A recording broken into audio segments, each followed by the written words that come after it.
And of course, let me say a special hello to all the WZY 95.9 FM listeners. It's in the village with the dark triplets on WZY 95.9 FM. And of course, ladies and gentlemen, we come to you every Tuesday, Thursday, and Saturday from 7 to 9 p.m. That's Tuesday, Thursday, and Saturday from 7 to 9 p.m. We're not going to waste any time here. Let me bring in the other 1/3 of the dark triplets on WZY 95.9 FM. The one and only poet, motivational speaker, Waveney Diana Benskin. Diana, welcome. Good afternoon, listeners. Good afternoon. If they're wondering why I wear my crown, because I'm the queen of WZYE. Oh, Aisha Wells is the queen of talk in Trinidad. I is the queen here in this what? territory. So this crown was given to me for something else, so I decided to adorn it today. Nah, man, your crown, I love it, man. I love it, I love it. But listen, boy. Guy Chi coming first this evening, boy, from Virginia. Hey, Cindy, it's not pimp, eh? It's not pimp, Cindy. It's pip. Guy Chi pip. She pip. Guy Chi pip both Cindy and Steve Trini Lopez, boy. Even though Antonio Clement inside, boy, early o'clock, boy. That I tell you, once we 8 to 10 lawyers check in, we good for the rest of the night. We good, we Yep. good, we good. You know what I mean? Jesus had 12 disciples, you know. Hey, Yeah. remember? You try for 12? You trying to tell me? We should try for 12? Yeah. Yeah, but Uh, you know it was good, Diana. So Diana, how was your day today? my day Hey, was but listen, splendiferous, Diana, Mark Daniel inside marvelous. early tonight too, you know. Oh, what? What, What? boy? The king and the queen. Yeah, you know what Cindy said? Cindy said pimping and some pimping with yes. Ah, hey, Oh, but Lord. let me hear them partner log into boy. What? Who there? Who there? JB Oh, Harper, boy. right? Yeah, boy. From Oh, Lord. St. Jo, I think he in St. Joseph, you know. Hey, JB, welcome, boy. What is it? What she said? What is that? You know, Cindy say if I pimping them. No, She say and JB. some pimping we yes. And let Ah, my partner JB Harper lockdown, boy. Early o'clock, boy. oh, What? boy. That may well pay them partner, you know. You know that, Diana? Ah, I don't have no. Oh, I have a PNM partner, Minister Hines, but I wanted to come on the show. Uh, the phantom will take care. But wait now, look, we have only my glasses kind of fog up tonight, eh? Linda MG. Oh, where's she Linda MG, checking good in night. from? Linda, where you from, Linda? You know, we like Ah, when new people come in, we like to know where you're from. Wait, where joining us from, Linda? Linda that's MG, right. boy. I wonder what the Hmm. MG start for, boy. Oh Linda boy, MG. don't go there now. Yeah. Hey, Phantom. dumb boy. Good night, family. Good night, family. You Good to phantom be back inside, with boy. you. You're inside. Yeah, Yeah. boy, but outside Oh, child ain't Diana reach looking yet. so nice. And then what do you say that the Diana? Diana looking so nice. Hey, boy, what is that? Right. You The know, queen of WZYE. The you queen of clean, boy. The WZYE. queen of the Yeah, program. The queen of the yeah. program. And she But get this good is on a it. real crown given to me, so I decided to adorn it in the show tonight. You know, Yeah. queen of So you know, spoken word. so she have it told her. She say, well, look now, Aisha, where's the queen of radio? So I the Down in queen of W. Trinidad. She's the queen of That's right. I WZY. kick out Marjorie. You listening, Marjorie? I kick you out. That's the queen of WZYE. You know, Diana, I was gonna say something. Eh? You know, it used to be in the village with Ansem and Margie, right? And Diana used to be there every so often, right? Hmm. Now we get rid of Margie. Yeah. Hey, Yep, she know. you know, I spoke to Margie 2 days ago. Oh yeah, how's she Yes, she doing? back from Mexico, and I was gonna run on the track, and she come over Hmm. and she talk, and we have a nice talk and thing, man. Oh, that's good. Tell her to come back on the show once. I'm Yeah. thinking. So Oh, what JB said? I can't see. I have on Heinz, my distance yeah, glasses. Heinz making sure that his constituency doesn't play mad and play small goal football on the highway. Hey, leave Fitzy alone. You see, JB causing trouble, right? JB, Bacchanal and countries. them fellas breaking the law, man. You know what I mean? Yeah, they If they're shouldn't be out supposed to there. be inside, they're supposed to be Mm-hmm. inside. That's right. Plain talk, bad manners. Yep, You know what I mean? No exceptions. If they was that's right. playing in Westmoreland, right, we would have want the police to go just the same way and round them up and do whatever they have to do. Right? But So I see some kind of pictures of the police rounding up some people in Val saying they're having some kind of party. Did you catch up to that? Mm-hmm. They had all of them lying on the ground. oh Yeah, yeah. I I saw saw that, you that. know. Yeah, I saw that. Yeah, I Yeah, saw yeah. that lying down on the ground. Yeah. I Oh saw that my one. God. You know, but hey, listen, in Trinidad and Tobago, it seemed to me that we we we we are somewhat at in some occasions somewhat lawless. And I'm Mm-hmm. saying somewhat. You know, but you know, it's funny, right? Some of those same people who are lawless in Trinidad and Tobago, as soon as they get on a car jet and they land in Canada or the United States or some other Mm-hmm. country, somehow they follow all the rules and regulations Mm-hmm. without any problem. Same thing with the property tax.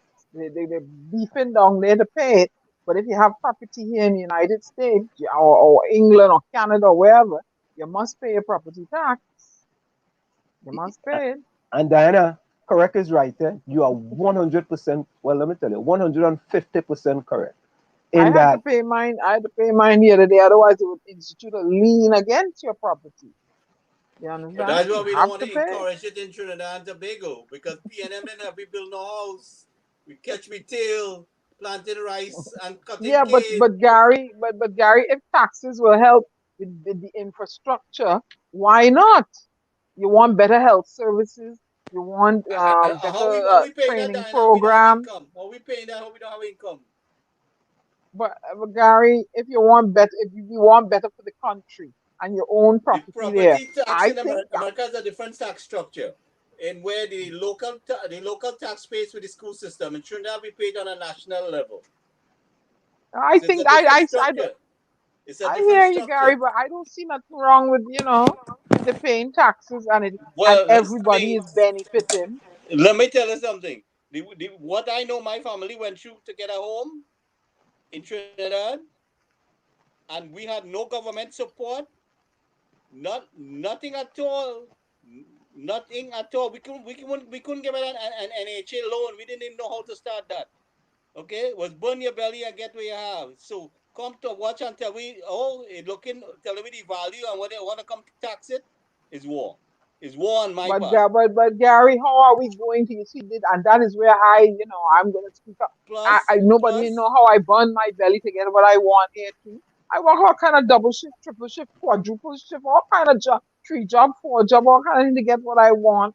And I got but I pay the taxes, but you let me know. tell you something. The government in Trinidad want to establish things American style for their own interests, not No, for the no, people's no, no, no, no. interests. I know Not that for it the should be people's for the interests. people's interest. Now I agree with you. It should not be for the people. Yeah, What's it going on shouldn't with the be for money they government spend? interest. What's going on with the money that they No. spend in the treasury right now? And who they pass it Well, off to? and that is why you should have an independent audit, somebody from the outside auditing them to see what is going on. Have So checks it's and a different balances. structure, Have, but they want to take what they want to make it for their own interests. no. This is what this. I thought we were here on the program to make a difference and a change so that the Antonio Clementes, who is an aspiring politician, he can go forth with, in his studies and, in his course Yeah, of but his I ain't life. supporting It, no property tax. I ain't supporting that. well, why not? Well, why not, No way Gary? in If hell. it is, No, but those people you can't trust them with that money. You can't trust them with that money. but Plus, Gary, you they know are what's not gonna happen, Gary. Diana? We're gonna find a lot of people losing their home. That is what we're going to find in Trinidad and Tobago. No, no, no, no, Gary. These people that are there, incumbent and opposition, are not going to be there forever. So you can't think like that. Dr. Rowley's not going to be running the country forever. Kamala Prasad-Bissessy is not going to be opposition leader forever. You're going to have new blood coming along. So you're going to have Yeah, new but innovative listen to ideas. me. So you I ain't joking with that. You see that sacrifice me, I know my family made to gain what they had. I ain't playing with no government with that. I'll fight you on that one. I think that is a way of taking the country forward, building on the infrastructure. You're having getting programs now. You talk about a lot of programs to marry the church with the social structure, the churches and the and different after school programs and stuff. That the money can go there. Well, listen to me. The But money that they're squandering with their friends right now, okay, that money could be going there too. So let them show well, me how they're then spending that first. we need a new we Let need them new show me how they're spending that governance. first. You need new governance in TNT if that's what's going on. Then But let them, you know. I ain't allowing this government to come and throw out them old lady and old man who don't No, pay their no, no, they should taxes out of their they home. shouldn't. Yeah, No, no, no. Then you revise the ordinance and any law they want to bring in. That's why I tell you, here yeah, we yeah, are here yeah. because you have, like I But said, yes, I draw upon Antonio Clemente. He is a change maker. He listens to us.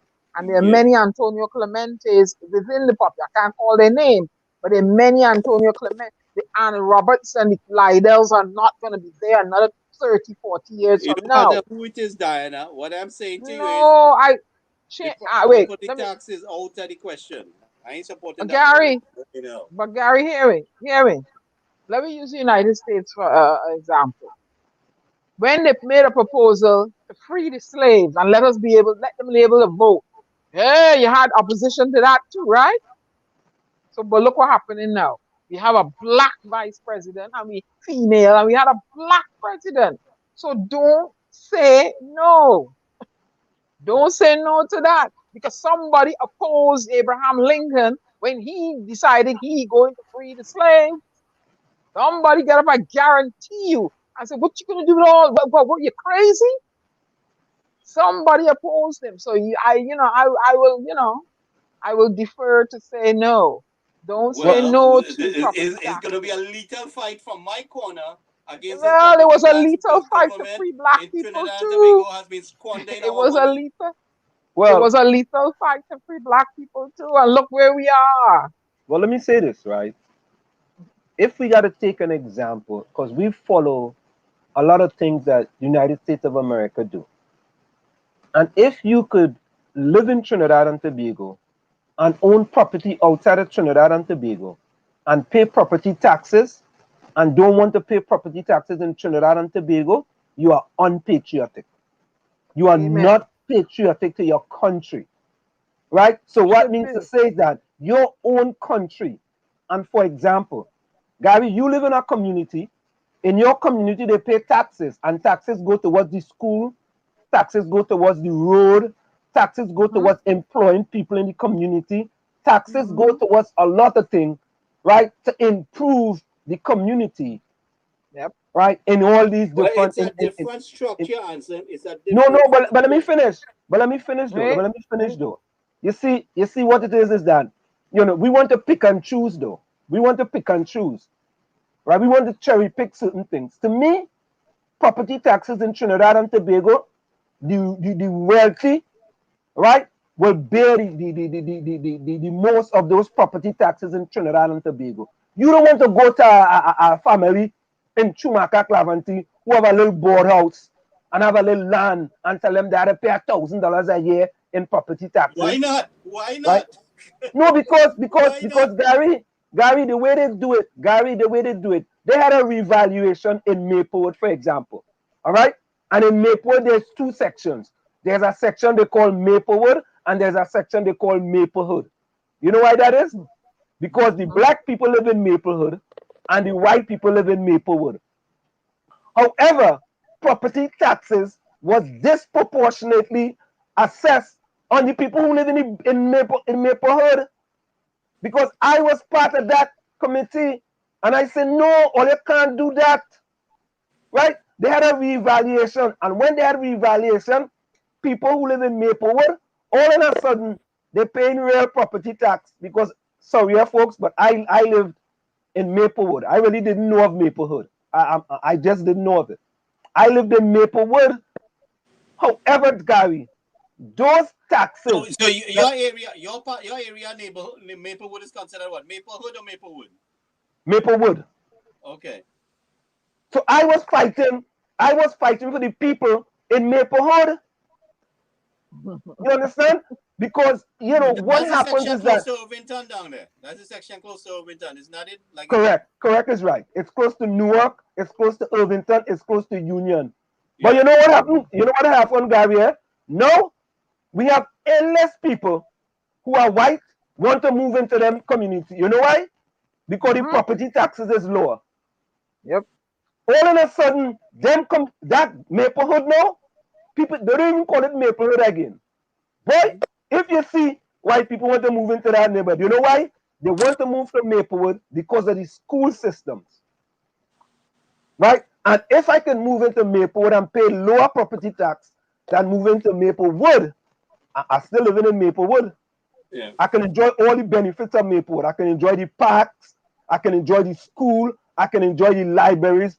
So this is what property tax does. Well, we have a different structure in Trinidad and Tobago. We cannot go along with that structure. But Gary, if we hold them, if we put it out there and we stir them from their complacency and we tell them, well, yeah, we do it, but this is how it's going to be done. And you have the population, they stand up and say, no, we don't. This is how it's supposed. Make sure they alderman, they councilman, they whoever man, woman, and it comes up before them. This is how it is. It's got to be done. That you cannot dispossess an elderly person from their home. Because look, Gary, we're here on this program night after night, and sometimes we touch on the topic of generational wealth. How do we get, certain areas to get up and get? Property tax will be a way that will invest income tax can make the needs. Income tax. Yeah, but Gary, wait a minute. Income tax. But if the people are not employed enough in their neighborhoods, certain neighborhoods don't have certain jobs. How the we don't operate according to neighborhoods. The money is collected on a state, national level. The government money can be utilized accordingly where the state chooses to use it. Well, so why are they not doing it now? I think that's is a good idea. That's the PNM government around the country most. Why wasn't it done under the UNC before either? Why? You see how much things UNC built in that 5 years? Did you see how much things UNC built? Why wasn't it done? Because all I hear is what UNC do and what PNM. And remember, I'm an outsider looking on it. Listen, I've never voted in Trinidad and Tobago. I'm not interested in what UNC do or they didn't do. And what PNM? Yeah. And what I'm interested right now. Are we talking about performance? Compared to performance, PNM been in the government, running the country for most of our independence. UNC had one term here and there, right? In that short period of time, there was a lot of things done compared to what the PNM did. Check it out. But Gary, you see, that's why we are in the quagmire that we are in. We are always comparing. It's like people go talk about. The reason for the comparison is to show who performed better answer. But wait. You hear people talk about the OPVs. I really don't care about no OPVs, I don't care. I really don't care. What does somebody getting rid of OPVs or not getting rid of OPVs do for us right now? What does it do for us right now? But what I'm saying to you, okay, let's talk about the OPVs. The vehicles the vessels that was provided was a hell of a lot better than the OPVs, and some of them was not performing up to standard. That's why they had to get rid of the contract. But you see, Gary, half information. But Gary, that is subjective. It is subjective. We don't know that. We are being told that. None of us went down to the wharf and inspect them vehicles or them boats. None of us. We are being given that information, and we are believing that since we are given that information, hopefully information is accurate. Right? That information could also be political. I didn't see for a while. He's been here for a while.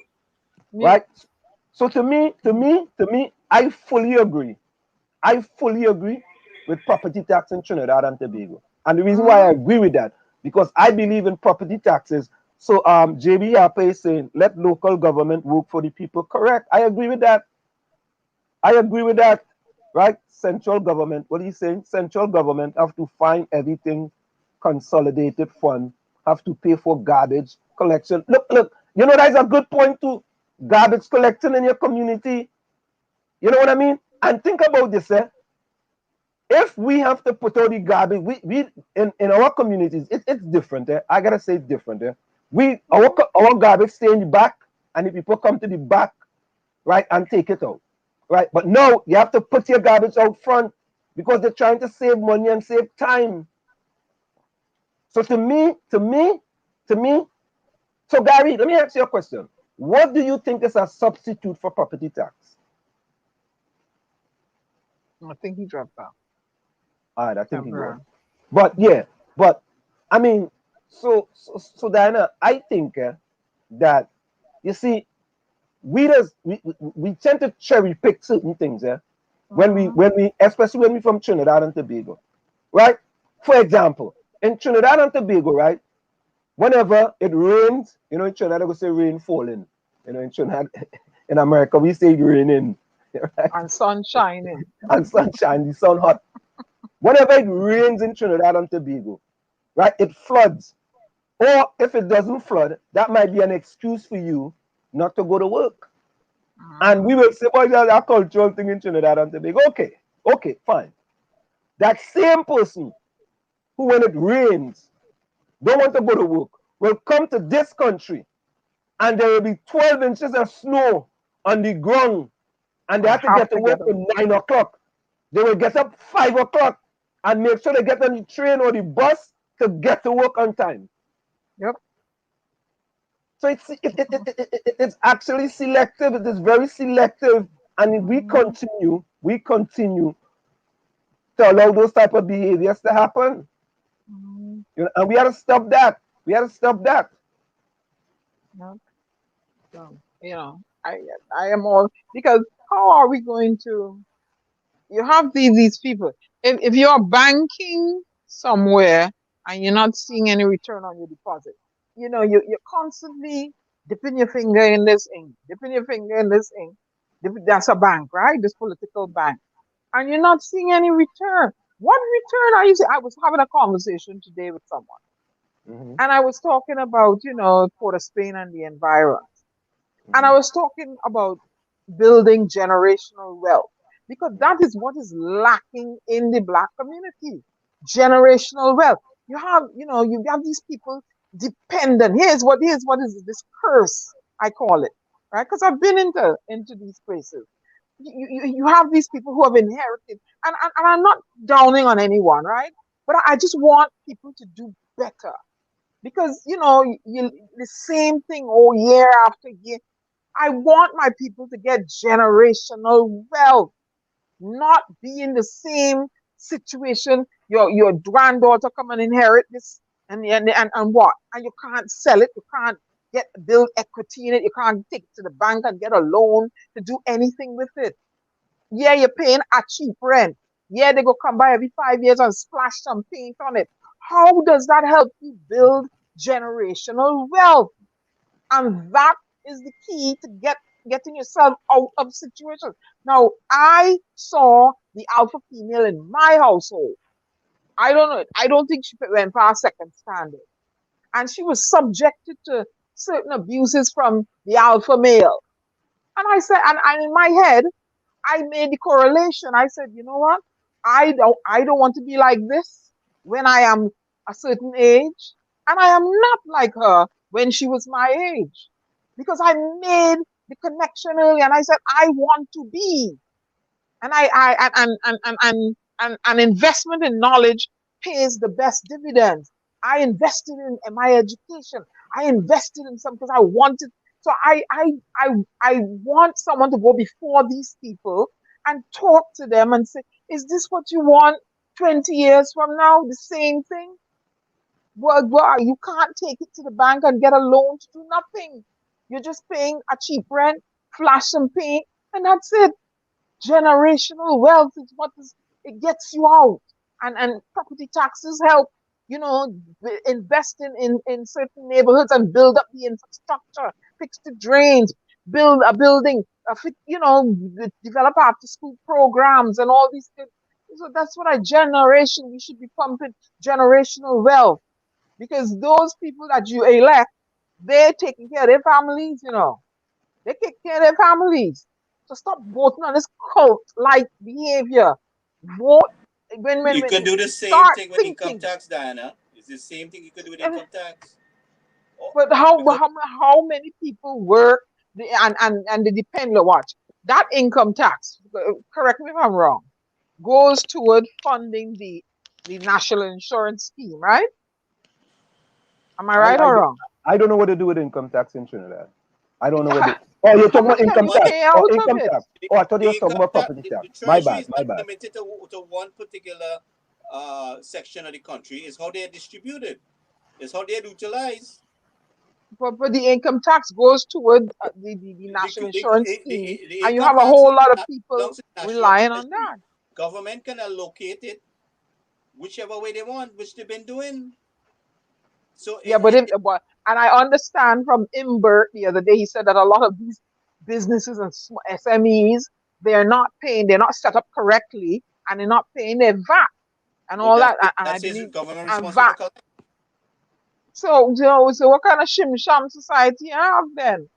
That's what I'm trying, you know, that's what I'm saying. So if you working, I'm one of the 99% from a certain area, right? And I go into work, right? I expect my NIS to be paid. I expect you to be paying your VAT. So this is why things can't get done in the society then, because they're not then the big busy, the 1%. They're the ones that are cramping the progress of the 99%.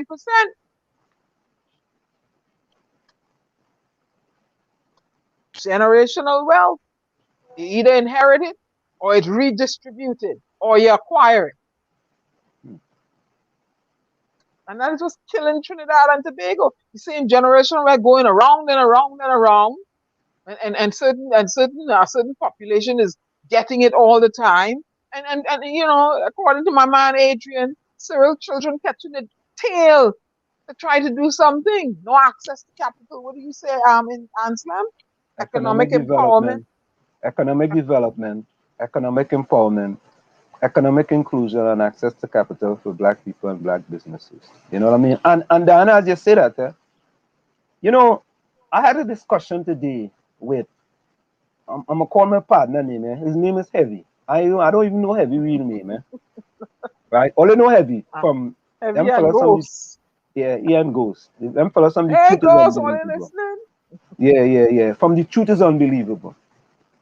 And you see the same thing that I just put up?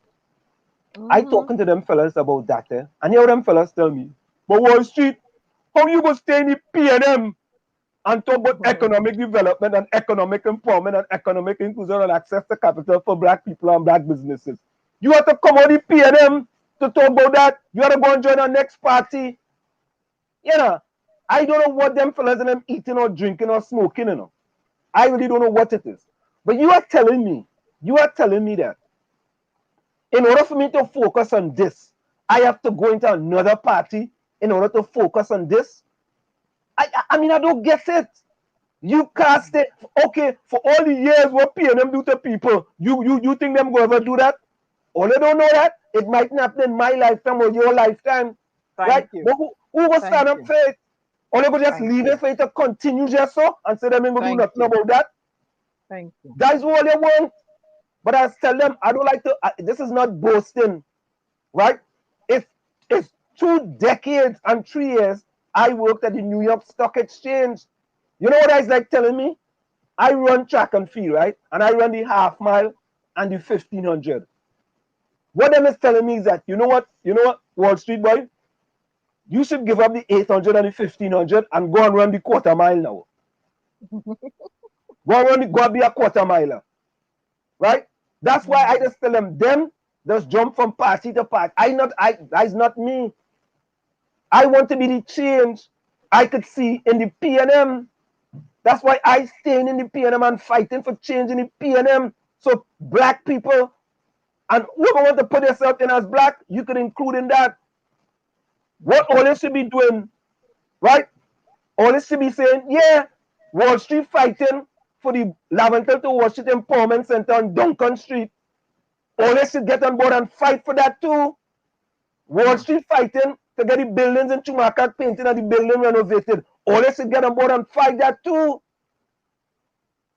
Right? Rather than saying he's a PNM, because he's a PNM, he can't do this and all kind of.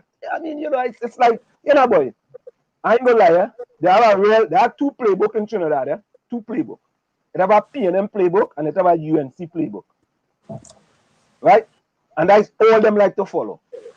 I'm not following the PNM playbook. I'm a critical thinker and a free thinker. I consider myself to be that. But answer, no political organization helped us down in the other parts of the country. We had to fight for our own self. We had to plant rice, plant sugarcane, plant garden, and save where you work for, and plant your own food. There was no political help. What I'm saying to you is we can't worry with government. We have to form our own community structure and fight, because you will wait until the end of the world for government to get involved. Government will come to you when they want something, not when you want something. We have seen that for what? How many years of independence now? Check it out. Has it happened? No, and it will never happen. We have to build ourselves up. Yep, Mark Daniel, you are right. You are absolutely right. Right? Some of us just talk and no action. Talk. All you go sit down and talk, we go bash the PNM, we go bash the UNC. Right? We go bash the PNM, you go bash the UNC. Oh, the UNC didn't do this. The PNM doing this. All kind of thing. All kind of thing. We have someone just joining us. 𝗪𝗏𝗫𝗵. 𝗪𝗏, where you from?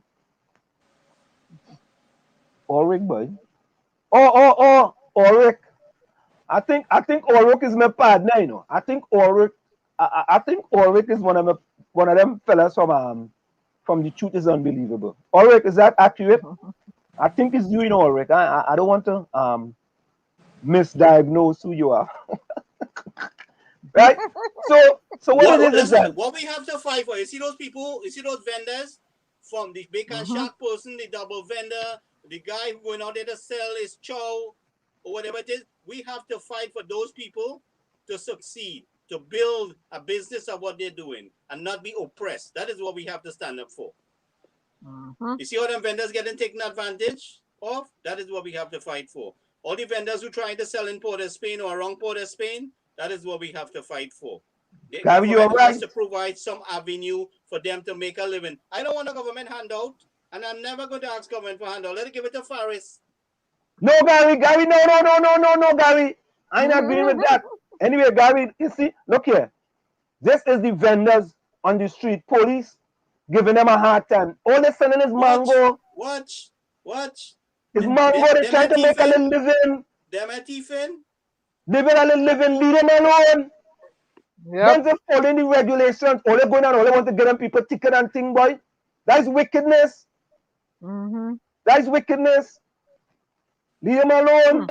You know, much people did that same thing and build a big house and have a vehicle or more than one vehicle. They sell doubles. One little bicycle a man selling, and next thing you know, he own 2 trucks and he's selling doubles and he expanded his business. That is what I want to see. That is economic development. That's right. And listen to this. Eh? Economic development is not the government giving you a handout, you know. Nope. You understand? Economic development is when you set up your own little business, right? And you're an entrepreneur, you're selling mango, whatever you want to sell. You want to sell chow, you want to sell pineapple chow, whatever you want. You are creating your own economic development. That's why, and I've said to people, I said to them, I said, listen, you see that DSS thing, right? When they shut down them people on them, that fella was creating economic development for people and access to capital. Why you shut that down? Because my little hand I could go and start a little business with that. If I can start a business, I could put food on my children's table. I ain't going to thief no money. I'm not a bandit. Them people out there who trying to sell little mango, little coconut, pumpsite, whatever it is, fruits, cassava, they're trying to make an honest living for their family. Right? Why you trying to go and get them people and them ticket and all kind of thing? That's not right. Writing fines for not wearing masks and all this. I mean, you all should be wearing the mask and stuff, but these poor people, they're not working. Where are they going to get money to pay? How much is it? How much is the fine for not wearing a mask? Where are they going to Yeah. get this money from? And Diana, You know? you are right, yeah? And people have to understand, you see, when people get messages from certain people, they don't listen to the message, you know. They just watch the messenger.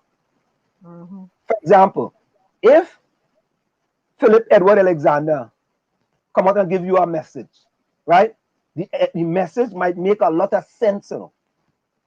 But because in the past he may have said something that people don't like, they only look at what they didn't like, right? And not look at the stuff that he's doing, saying that makes sense. And I saw them look at me as a PNM. So they can brand me whatever they want. I'm okay with that. I fine. But I'm not gonna go in the hole that you trying to put me in. I'm not gonna go in that hole. You understand? Yep. Ulrich says, can I have a chat with you? Ulrich, I don't know how you want to have a chat, but let me know how you want to do that. I invite you on the program and you say no. I invite you to come on the program. You see, because when you're in the chat, when you're in the Truth is Unbelievable chat, you listen to all them rest of Hey, fellas. Lana! Yeah, Lana, welcome. When you was in the chat with the Truth is Unbelievable, you listen to them fellas and them, right? I invited you, you know, because we give people a hearing here in the village. We don't care who you support. We don't care about that. I invite you. You say, no. When you hear heavy and them talking, the thing about, I can't understand Wall Street. He always talking about this economic development, economic empowerment, and economic inclusion, and access to capital for black people and black business. He always talking that. So who's supposed to talk it? David Mohammed. Look, you see David Mohammed? Boy, that fella, and all you know the PNM just talk about David Mohammed. Yep. Look at David Mohammed. Yeah, Dr. Mohammed. Dr. Mohammed, yes. But I don't understand Ulrich, you know. Ulrich, I don't understand you in truth, you know. You says, but listening to you, now you are misleading. What? How am I misleading? What? Diana? So supporting the vendors to make a living is misleading. I don't know what you're talking about though. I don't know. You say misleading. I don't know. I don't like. Anyway, I think this is the first time Ulrich logged onto our program.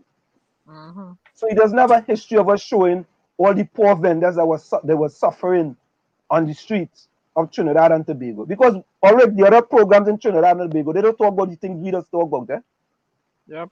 Right? They don't talk about the things we just talk about. And Ulrich, you missed last week when I talked about the Go Along, Get Along gang, But you have a video on WZY TV. Go listen to it. Go listen to it. Right? We talk about, because we have in Trinidad and Tobago a Go Along, Get Along PNM gang. Right?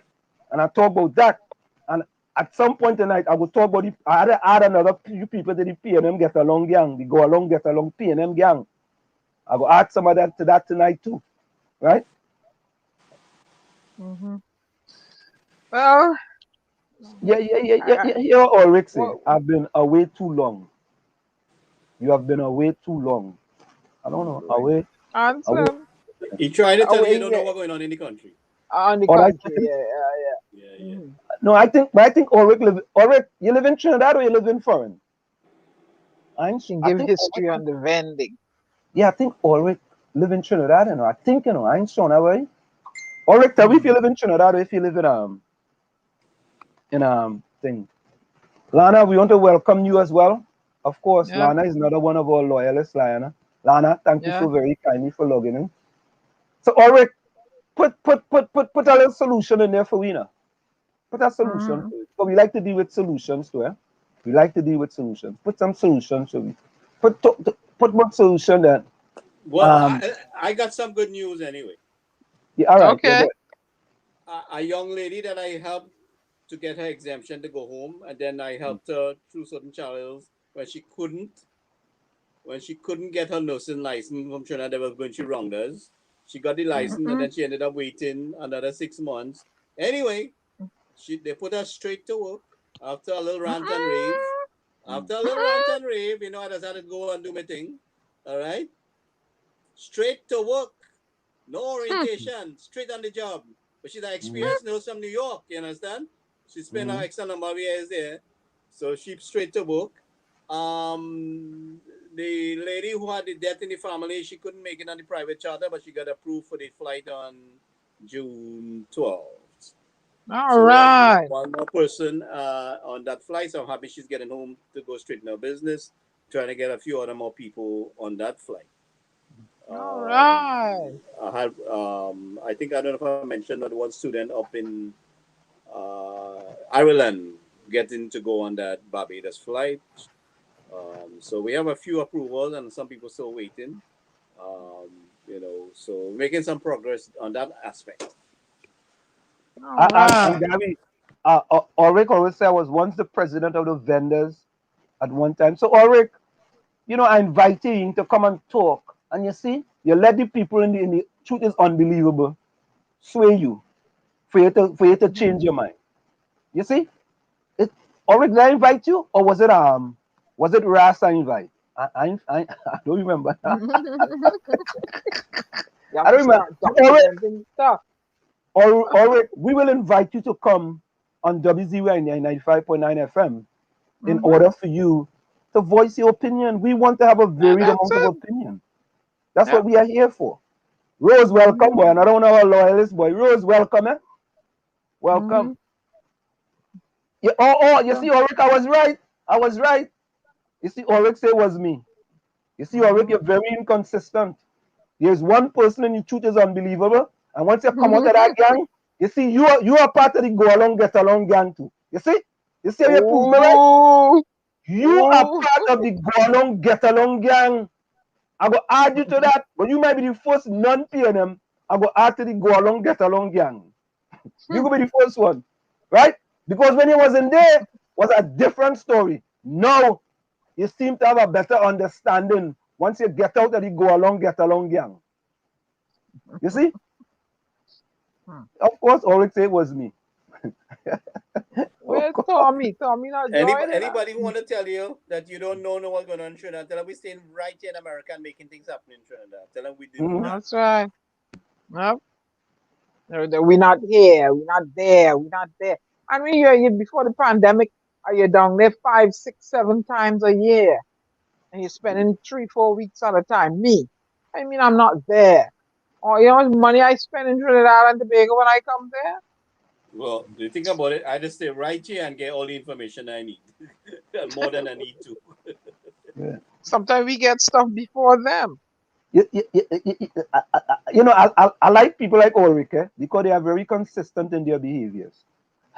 Ulrich says, what you're talking about is what used to go on in your time. What? I answer them. What? Ulrich, like I invite him on the show and let him talk. We got anything to talk about vaccines or Ulrich, we gonna invite you. Yeah, let him come on the show. You could be getting fake news, but fake news. What? What information we have? Cindy Rose, Gayatri, Mark Daniel, Steve Trini Lopez, Lana, JB Harper. What fake news all you ever hear in the village with the dark triplets? What fake news all you ever hear? Ulrich coming for the first time. That's what I tell all you. Ulrich is now part of the go along, get along gang. Right? Because he come in here, right? And before he kind of take a little time to warm up and thing, you know when you're going and run a race, you warm up, or you're going and play football, you warm up and thing. Before he take a little time to warm up and get a feel for what it is, right? He even got a feel, and he jump out. At how many attack? You could be getting fake news. Oh Lord!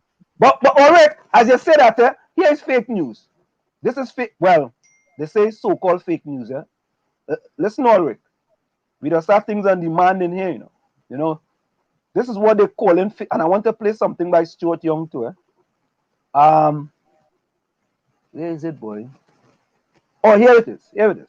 Listen to this. Pfizer vaccines entered this country, and a certain medical facility, their employees were vaccinated with Pfizer. How come we never heard about Pfizer entering the country? You know that for a fact, Mr. Arjun? I know that for a fact. Okay, well, we'll obviously, we can't independently verify that, but... The claim by one businessman on TV6's Morning Edition on Wednesday reignited a firestorm and conspiracy theories online. Asked about the claim at the COVID News conference, the ministry responded. With respect to Pfizer being in the country, it hasn't been imported through government legal channels. I have confirmed with the head of the Food and Drug Division this morning that no request has been made to his department for importation and no approval therefore has been given. So if someone has brought in Pfizer, it will be through illegal channels. If any information is known, you can share that information offline to myself or the Food and Drug Department, and we will look into it further. But the CMO confirmed that incidentally, government has recently taken action to put the legal framework in place to import the Pfizer vaccine. We are trying to keep abreast of what is happening by WHO standards in terms of their approval, and we are considering the vaccines even before they are scheduled to come into the country. So what we are doing is preemptively approving all the WHO approved vaccines, looking at the dossiers, making sure everything is okay with it. In the event that negotiations go forward quickly, we have already crossed that hurdle. It was only this past Saturday that the Prime Minister responded to members of the business community who have been lobbying for an opportunity to import vaccines into this country. I'll be the happiest person in the world if any private sector entity in Trinidad and Tobago could come forward and say, I have been able to obtain WHO properly chain of custodied vaccines and I have it available for sale in Trinidad and Tobago. I'd be the happiest person.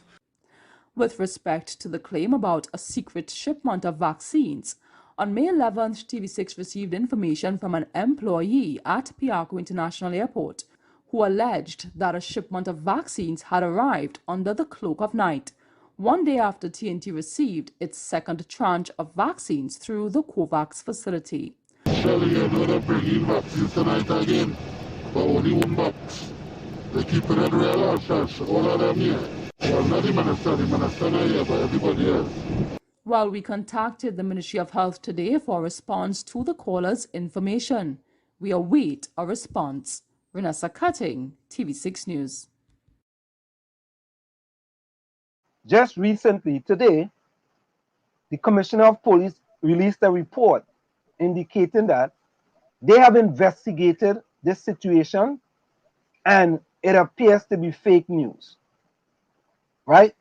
So I don't know if that businessman telling the truth or whatever, but this is the release from the Commissioner of Police, and it says, June 3rd media release, reports of Pfizer drugs brought in privately and illegally are being distributed. Fake news. Right? Within the last 24 hours, a business representative made a very serious claim stating that he knows for a fact that the Pfizer drug entered this country and was being distributed to citizens.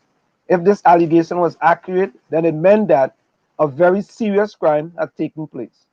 Commissioner of Police Gary Griffith wishes to remind all citizens that it is the responsibility and obligation of the TTPS to investigate any matter that may be deemed serious, especially if it involves a major criminal act and one that can affect the lives during the course of this act.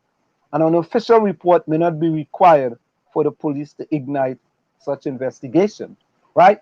Not only that, again today, there was a release by the this institution now, statement regarding rumors of Pfizer-BioNTech vaccine from Gulfview Medical Center, right?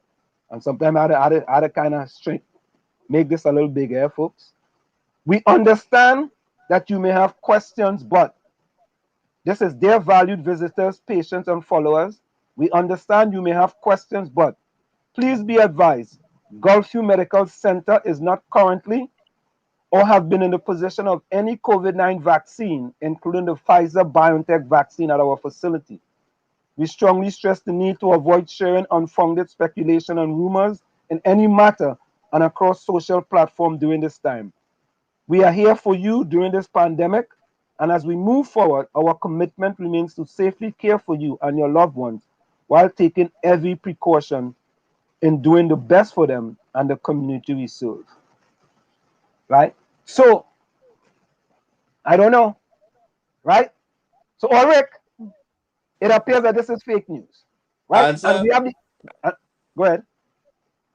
So, if some big shot fly out the country and get that preferred vaccine for their family, they gonna come and tell the public? No. Okay. So how would the commissioner of police be able to verify that? Well, Gary, that's a good question, you know. That's a very good question. Them fellas are the private jet leaving and coming in and out of the country. But, Gary, that's a very, very good question, you know. But I want to think, that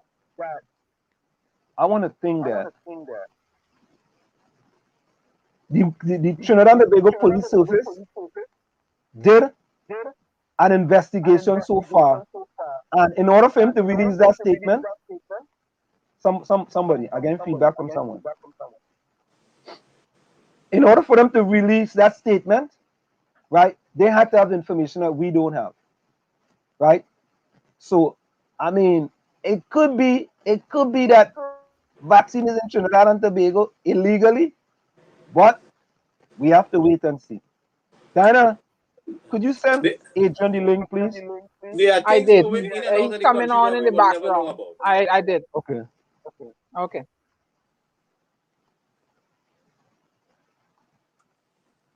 Check him in the background. He said he was setting up his camera. Yeah. I just see him. So Ulrich says, I always listen but get tuned off. Where you get turned off from? Because you don't agree with the information? I just listen to all radio stations in Trinidad, 90.5, Power 102, I-95.5, 91.9, 104.7. I listen to the underground report with Andy Williams, Mighty K, and Lennox Smith. I listen to all different programs so I could hear varied opinions. All they want to listen to is programs that supporting all your party. How you gonna learn from that? How you could learn, right, from listening to the choir? All they just want to listen to the choir sing, and the choir singing the same song over and over and over. They kicked me out of 4 PNM groups, right? You think that really the information they were just giving me, everything is pro PNM? That's all the information I was getting, pro PNM. So it's like I ain't getting no brain food. I like to get a little brain food too. Give me pro PNM stuff, but give me some brain food too, man. Everything over and over. For example, I tell you all of this. Here's an example. They sent out a bulletin saying that Barbados vaccinated 78,000 people in Barbados. And they come Trinidad now, the government sent out something comparing Trinidad and Tobago to Barbados, in that Trinidad and Tobago may have vaccinated 500 or 1,000 more people than Barbados. And they're making that comparison. And always sending out that comparison. That don't make sense. So that means it's only just part of the go along, get along gang. If you look at the population in Barbados as opposed to the population in Trinidad and Tobago, you will see that Barbados only have 286,000 people and Trinidad and Tobago have 1.4 million. So if you do the math, Barbados have vaccinated nearly 30% of the population, while Trinidad have vaccinated between 3 to 5%. There's no comparison, none, zero, not. But they just send it out because they're part of the go along, get along gang. So Ulrich, I'm starting to believe that I've anointed you part of the go along, get along gang now. You is one of them. But you know, we have no problem with you, you know. We have no problem with you. But you know, whenever you come into the village, we keep it real. So Lana says, illegal drugs, illegal ammunition, anything can happen in Trinidad and Tobago. Okay. Again, I say, Lana says, anything is positive in Trinidad and Tobago, anything can happen. Mark Daniel says interesting. Hey, look, my partner from Chumaka, boy. Curtis Montresard, boy. Welcome, Curtis, boy. I can't come in yet, but she coming in just now.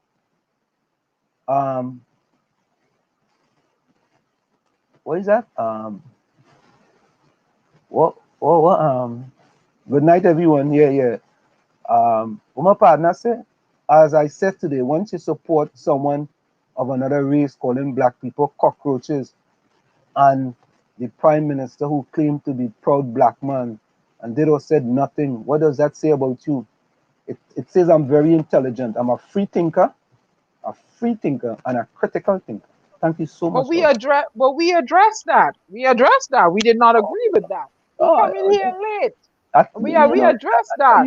We don't believe in racial slurs. No, my prime minister is not a donkey, and I ain't no cockroach. You look at me, I look like a cockroach. That's their opinion. That's their myopic opinion. But I'm no cockroach. I don't behave like a cockroach. I don't have wings. I don't crawl in a hole. So it's what people can call you whatever they want. It's what you think. You think of yourself. Right? It's words. That's words. You think I'm a cockroach? Okay, good. Hey, go right ahead. That's your prerogative. I'm saying drop a lyric on him or something. Yeah. We go drop a little lyric on him just now. Yeah. Oh yeah, boy. Of course. Adrian, you're inside, but you look like you're buffering a little bit. So, folks, of course, it's in the village with the dark triplets on WZY 95.9 FM. And when you say dark triplets, it's Diana, Ansem, and Gary. And of course, folks, when you're coming to the village, we believe that anyone is welcome into the village. But when you're coming to the village, just make sure, get a little bit of facts, and we could deal with it. So let me drop a little something here. Which one you want to drop here? Yeah, Diana? By Gypsy, I got there. I don't know who I sent. Yeah. Right. Let me drop one of them by Gypsy there. Gypsy Life. Here we go with life. All right, there we go.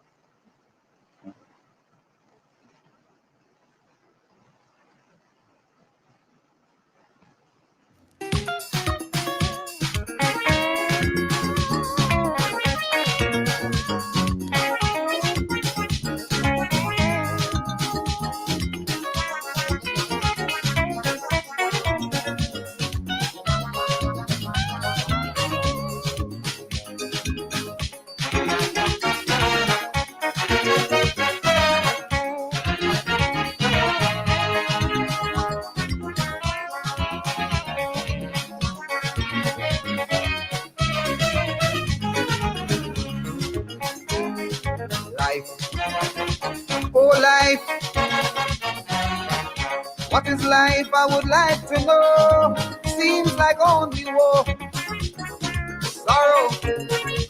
Why so few happy and so many have to suffer so?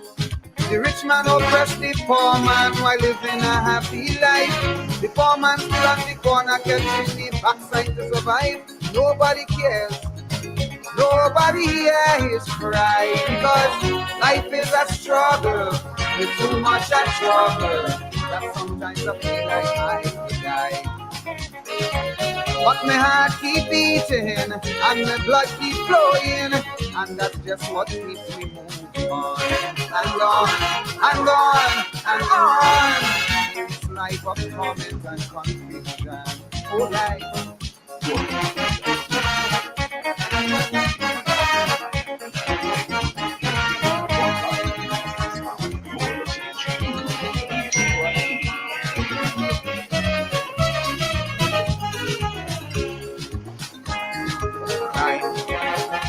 Yes, crime keeps on rising all the time. Oh gosh, tell me who, me, she, he, or you, going to stick our necks out to see humanity through. When the Lord has been able to protect crime, they indulge in it just the same. Our leaders indulge in corruption and so bring our world to a shame. Nobody cares. Where do we go from here? My gosh, life is a struggle. It's too much at trouble that sometimes I feel like I die. but my hand keep beating, and my blood keep flowing, and that's just what keeps me moving on and on and on and on in this life of torment and confusion. Oh, life. And of course, life, boy, life. Diana, I never know, boy. It's this life that we live in here. Yeah, Gary. Yo. Look out for MP in Nelsing. Okay, cool. Yeah. Let me see here, boy. Life. Yeah, boy. Oh, you know what? Before we start back, I want to play this one, Diana. This is a great one. I would like to have this fella on the show, boy. This fella real good, Ember. And I learned this from Adrian, so we go bring Adrian in just now. Adrian. Here he is. Let me see if I could bring him in now. Adrian, you inside? Yeah. You hearing me? Somebody's logging in. All right then. Okay, bye. Adrian, you're buffering. Camera. Yeah, I want you all to listen to this one here. This is by Ember, a very, very, very, very good Calypsonian boy. Very, very good. And I didn't know 36 in Trinidad was donkey, you know. I didn't know that, boy. But I learned that. Help! Somebody help me! I'm looking for jackass. Boy, I try to go around the country, you know. I don't know what to do again. Looking to buy a donkey to sell coconut in town. Can't afford to buy a pickup to tote me nuts around. So I gone up in the country looking for jackass to buy. But everybody I check, they keep on telling me. They say up here do a donkey, aliment a plenty. Up here do a donkey, aliment a plenty. If you want to see real donkey, aliment a plenty. If you want to find real donkey, aliment a plenty. Donkey for sewing day, donkey for sewing day. Donkey for sewing day, donkey for sewing day. Donkey with PhD, doctorate, law degree. Donkey that dance for sew, don't know from head to toe. Looking for a donkey, you want to find real donkey. Fat donkey, maga donkey, any kind you could get it.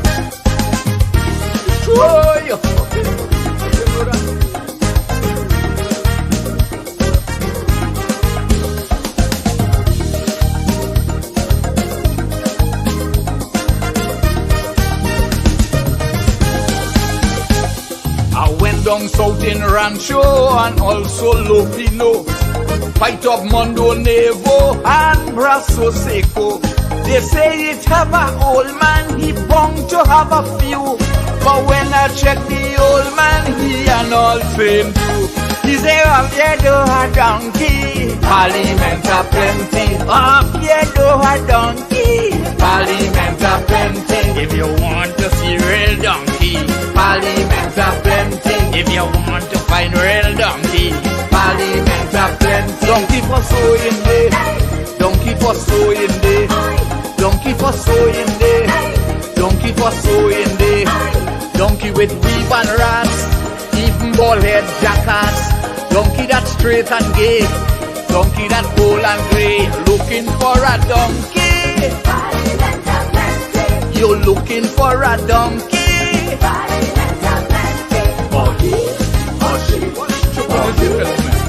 I know shiny donkey, I know what black donkey, grey donkey. Telling me about. Oh yeah, yeah. Oh yeah. I will never rain happen. They said that donkey looking like Saddam, and some looking like Madam. Long time had plenty donkey all over the country. You coulda buy 2 or 3, easy. But since it have a shortage of jackass, so they say, just wait until election when they come out to pray. Up here do a donkey, aliment a plenty. Up here do a a donkey, Parliament a plenty. If you're looking for a donkey, Parliament a plenty. If you want to see real donkey, Parliament a plenty. Donkey for sewing day, donkey for sewing day, donkey for sewing day, donkey for sewing day. Donkey in suit and tie, who love the mama guy. Drunk and corrupt donkey, that like to lie plenty. Looking for a donkey. You want to find red dung in right road. Oh boy, you have to have national pride. Up in the red house now. They want back up there. I never go up there before. Boy, ask people now. Looking for a donkey. You up and down the country. I feel like I go check out my partner Ronnie, you know. The old donkey man, he must know where I could get some. Because they're looking to send me in prison or something, you know. I remember that fella real good. You get plenty licks for that song. Oh God! Oh, listen, I just get these. I subscribe to this thing from Trinidad where has got the latest calypso, right? Oh boy, And Ulrich, you see Ulrich, that's what I like about you, you know. You are easy, people are easy to deal with it because you are so consistent in your behavior. And let me show you this, eh? So I admit, Adrian, we're gonna bring you in just now. So I admit, in 𝗪𝗏𝗏𝗏𝗏, we didn't know nothing. People used to play way. But I was a little fella. I left Trinidad when I was 18. I didn't know nothing about 36's donkey, right? Ulrich say you are way too long, right? But Ulrich, here is a fella who is in Tobago, Mark Daniel. Mark lives in Tobago. Mark says, I never knew that either, right? So you see you're consistent in your behavior. You can't know everything. You see, in Trinidad and Tobago, right? Even though you tell them they don't know, and they don't know that they don't know, and if you tell them that they don't know, they still believe that they don't know, even they know that they don't know, right? I don't know, so I honestly I tell you I don't know. But look, Mark Daniel says I didn't know that either. So what wrong if I Thank you. What's your tale? Anselm, in the latest, thank you. One of the latest West Indian reader, one of my friends, Eric Holder, I could call his name. He says in one of them books, the West Indian reader, the crime reader, whatever they call it now, they're telling the children about playway. There's something in there about playway. So I'm going to have to investigate it, let him Photoshop the page and send it to me. When I was going to school, we didn't know about playway neither. I didn't know nothing about that. I didn't even know Jahaz was 36 until you just told me that just now. I didn't know that. So Diana, you see Diana? I didn't know. You see Ulrich. I consider myself well-read, well-versed, well-educated, well-traveled. I never know nothing about the 36 Jahaz. Yeah, Diana and that might be a Trini thing. That might be a Diana and Mark. Thank you also. Yeah, I was a Bajan then, so I wouldn't know them things. No, I you mean, see why we left a little time, so that's a Trini thing. You see why I put Ulrich and he go along, get along, guys? I didn't know that. I didn't know. Do you see MP endorsing anything? No, you're not there. So Cindy says, what does the number 36 have to do with a donkey? I don't know, but I don't know. Well, no, Ulrich will tell me. Ulrich, tell me. What does 36 have to do with a donkey? Yeah, that's what I would like to know. All right, Ulrich, tell me what 36 have to do with a donkey now. Educate me. That's right. I just what? I went to boy tonight. I just told you about fake news. What? Yeah, Ulrich. Bring in Adrian and the way stand. Yeah, I don't know, boy. Oh, I'm mad, Adrian. Adrian, welcome to In the Village. Yeah, good night. Triplets and WZY. I had to refresh and edit and do all kind of things to get my video to show. Boss, it wasn't showing up at all. See that what else call that Diana? What else call them? What this? That you're talking about? Do not tell me anything about my Prime Minister, please, Mr. Ansley. Do not tell me anything about my Prime Minister. Okay? Right? You see how my Prime Minister kicked COVID in 3 days, and now we hearing is alleged that he take the Pfizer? Don't tell me nothing about my Prime Minister. Don't say nothing bad about him, because I might be getting my Pfizer just now. You're trying to jump me my Pfizer. You're trying to jump me my Pfizer. Whoa! Right? But right?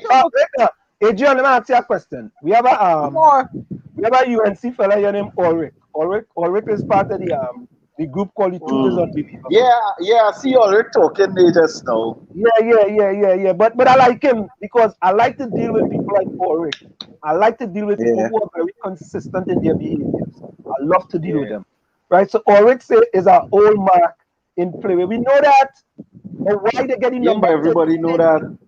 You see what I'm telling you? The man consistent in his behavior is an old mark in play. Even that. Yeah, but even the what does 36 have to do with a donkey? That is That's the what question Cindy asked. Hey, That's what the viewers asked. Let me put it up again for you. Wait. Let me wait for Ulrich to take off his yellow sunglasses. Let me see. Okay. He's taking it off. All right. Good, Ulrich. Here you go now. Let me put it up again. Cindy asks a question. Help winner. Yeah. Cindy asks the question. Well, Cindy, 36 is jackass. No, Adrian, wait. I want Ulrich to answer.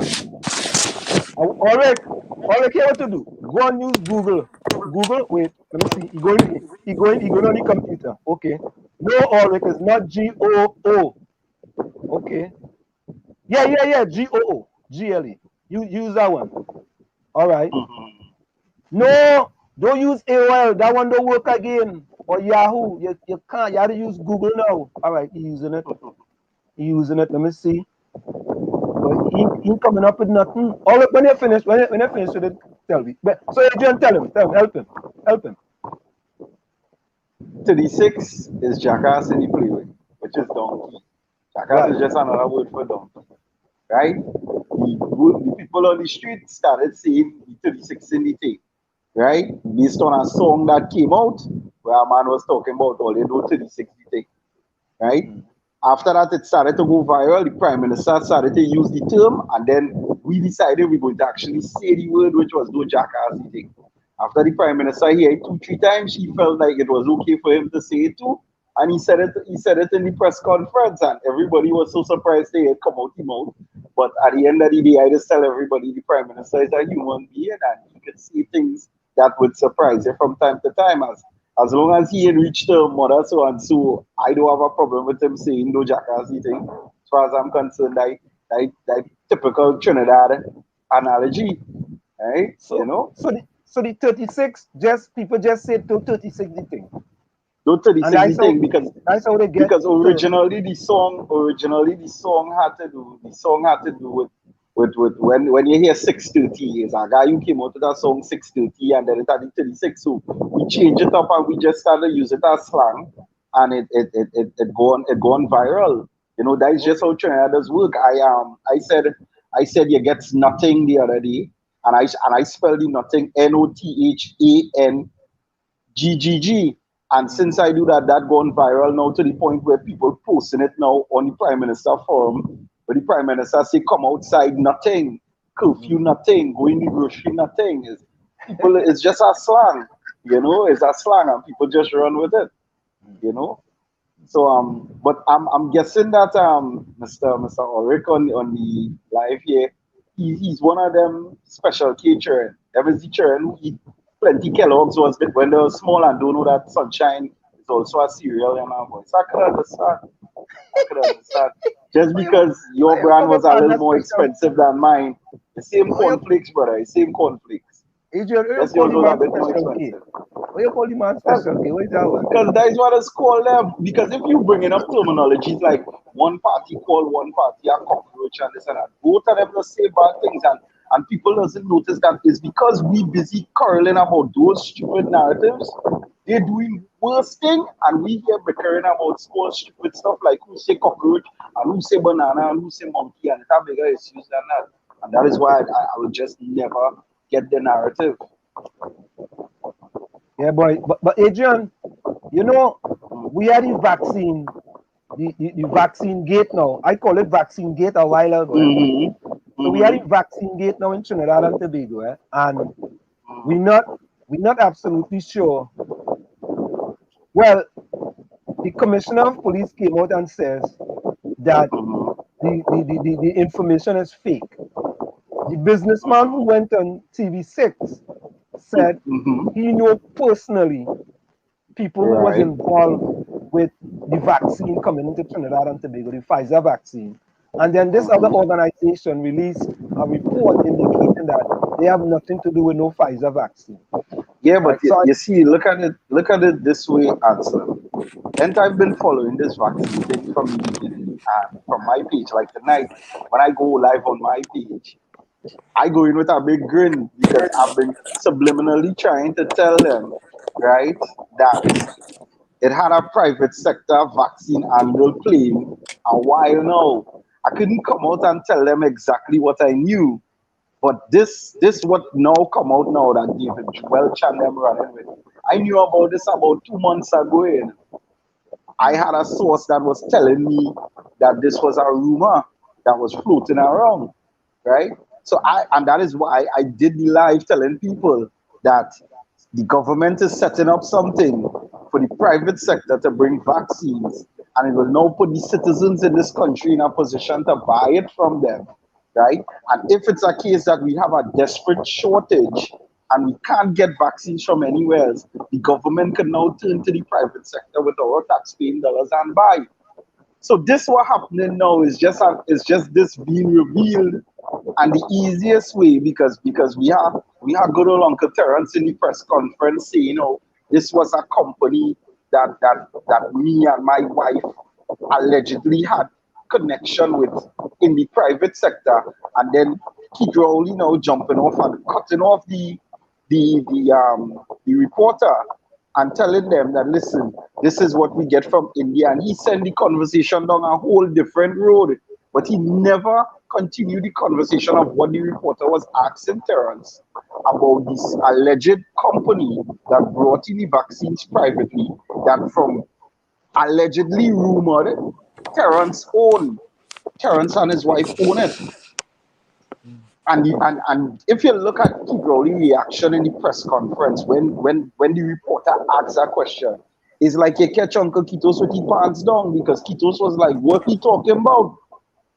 What is he talking about? And immediately, I think that was the first time I ever saw Terrence Singh talk loud and speak fast. First time in any press conference in life is the first time I've heard Terrence Singh talk loud and speak fast. And that was to debunk, that is just a company me and my wife have to do with something external. And Keith was like, well, wait, now this has nothing to do with this. We talking about India thing, and drive the narrative down our next road. And probably after the press conference, he went and asked Terrence, well, hey, what is this one? Are they bringing some kind of vaccine thing? That is if you don't know. You remember, it's still alleged, it's still floating around. But given the history of Trinidad and Tobago, most of the time when we get information like this, where people talking whistleblowers, right? CCNC3 run a video call with a man privately with his voice altered so that nobody could pick up his voice, saying that, listen, this thing is true. Right? And I just always tell everybody, if 1 duck, 2 duck, 3 ducks say the same thing, if it look like a duck and it walk like a duck and it quack like a duck, it's a duck. You understand? You can't watch man tell me it's a yard foul. And that is what's going on here now. There's a rumor floating around.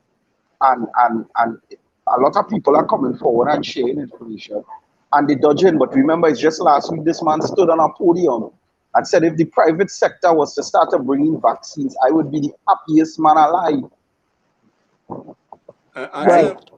Yeah. Looking for MP. The worst thing is you bring dead PNM sycophant. Who he talking about me? Let me see. Is he talking about me? No. Gary, I ain't seen nobody in the background, you know. He say seen we, but he has seen Is it me? Because I hope he knows I'm not a PNM. So good luck on that, brother. Now don't worry though. Yeah, I tell you, already consistent in his behavior. Don't worry though, Ulrich, man. Gary, I'm looking Yeah. at here. I'm only seeing there's 4 people in here. I asked him if he so tell him send a message in the background. Send a message. Send a message. So just to make sure he did. But folks, I just want you all to take a quick listen. And I've said in the past that in Trinidad and Tobago, we should take, if we get a vaccine from Russia, we should take that. If we get a vaccine from Cuba, we should take that. And if we continue to wait on vaccines that are approved by the WHO, right? I don't see when Trinidad going to reach herd immunity of 70% of the population vaccinated. Now, Sinovac vaccine. Now, let's listen to this real quick. World Health Organization has validated the Sinovac CoronaVac COVID-19 vaccine for emergency use, giving countries and procuring agencies the assurance that it meets international standards for safety, efficacy, and manufacturing. The WHO's emergency use listing is a prerequisite for COVAX facility vaccine supply and international procurement. The Sinovac CoronaVac product is an inactivated vaccine. Its easy storage requirements make it very manageable and particularly suitable for low-resource settings. The vaccine is produced by the Beijing-based pharmaceutical company Sinovac. So here we have Sinovac now, and we have Sinopharm, right? So to me, we have Sinovac now. What is the problem with us going and order 2 million worth of Sinovac? What's the problem? What are we waiting for? Christmas? I mean, we already had the money. We have a $1.7 billion loan from China. The problem is we're not sponsoring the government, bro. That's the problem. Hey, Ulrich, sorry. Ulrich say not UNC. Ulrich say not UNC. So Ulrich, I never said it was. No, Ulrich, which part? And I just tell them this, we have Adrian in here. I don't know Adrian party affiliation. I never asked Adrian what party he support. We know previously Gary supported the UNC. We know Waveney Diana Benskin is a non-affiliated party supporter. And supported the PNM together with you too. They must leave out that one. Oh, God. I support the Unity Party. You will see my t-shirt just now. It has part UNC, part PNM, part ILP, part PDP, all the different jerseys stitched together in one. That is my political party. I the Unity Party. I don't have no side. I support the Barbados Labour Party because I voted for them when I was a young lass living there. Okay?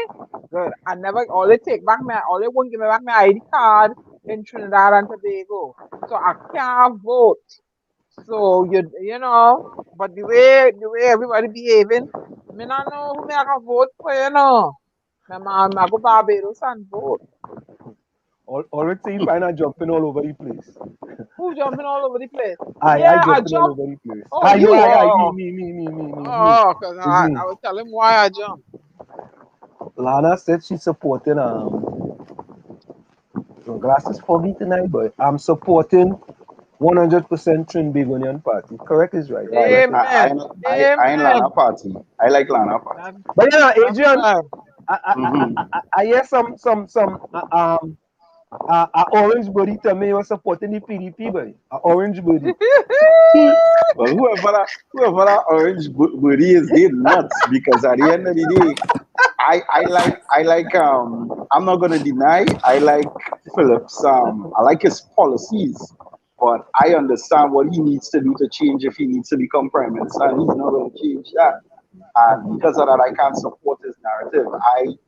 I would never support full disrespect of any political leader. I could understand if you're doing pecan, no scene, but you see when you actually start to disrespect them on a level where you're really insulted, I wouldn't support that. But I do like his policies. I believe that a lot of things is needed to change in this nation.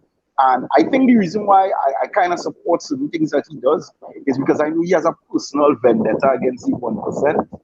And I would just love to see him destroy that if he gets the opportunity to do it. I could picture seeing amalgamated, not transporting prisoners, and Trinidad and Tobago buying more prisoner buses and employing more Trinidad citizens to drive those buses and to secure we nation than having amalgamated do it. I could run with those things.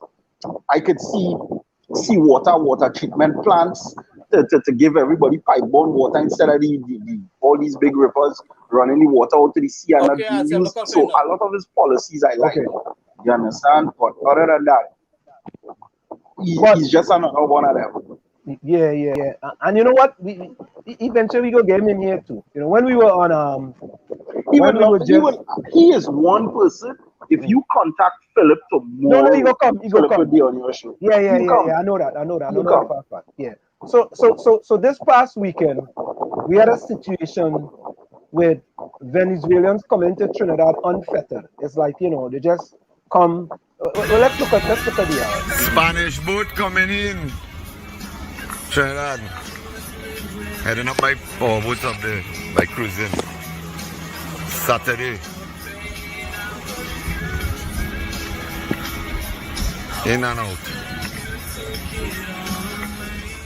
Look another one. Another Veni boat coming in there, watch. Right after the one that now gone around the corner. So they're traveling in groups way. Oh shit. Look at it. They're going right up past power boats. They're going into Alcan area on the left hand side, opposite cruising. Look at the amount of them on that boat. Let me see if I could zoom some more. Nah, like maximum zoom. Coast Guard right over so. Coast Guard over so. And these fellas passing right here. Wait, look.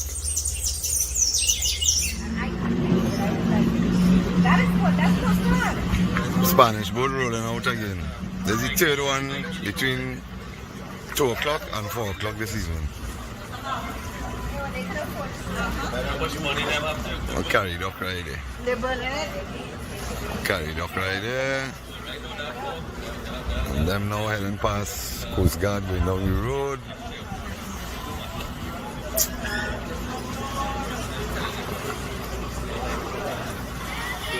Venezuelan fishing boat in and out of Trinidad. This is the third one that passed. Right outside Island of Mona's Coast Guard.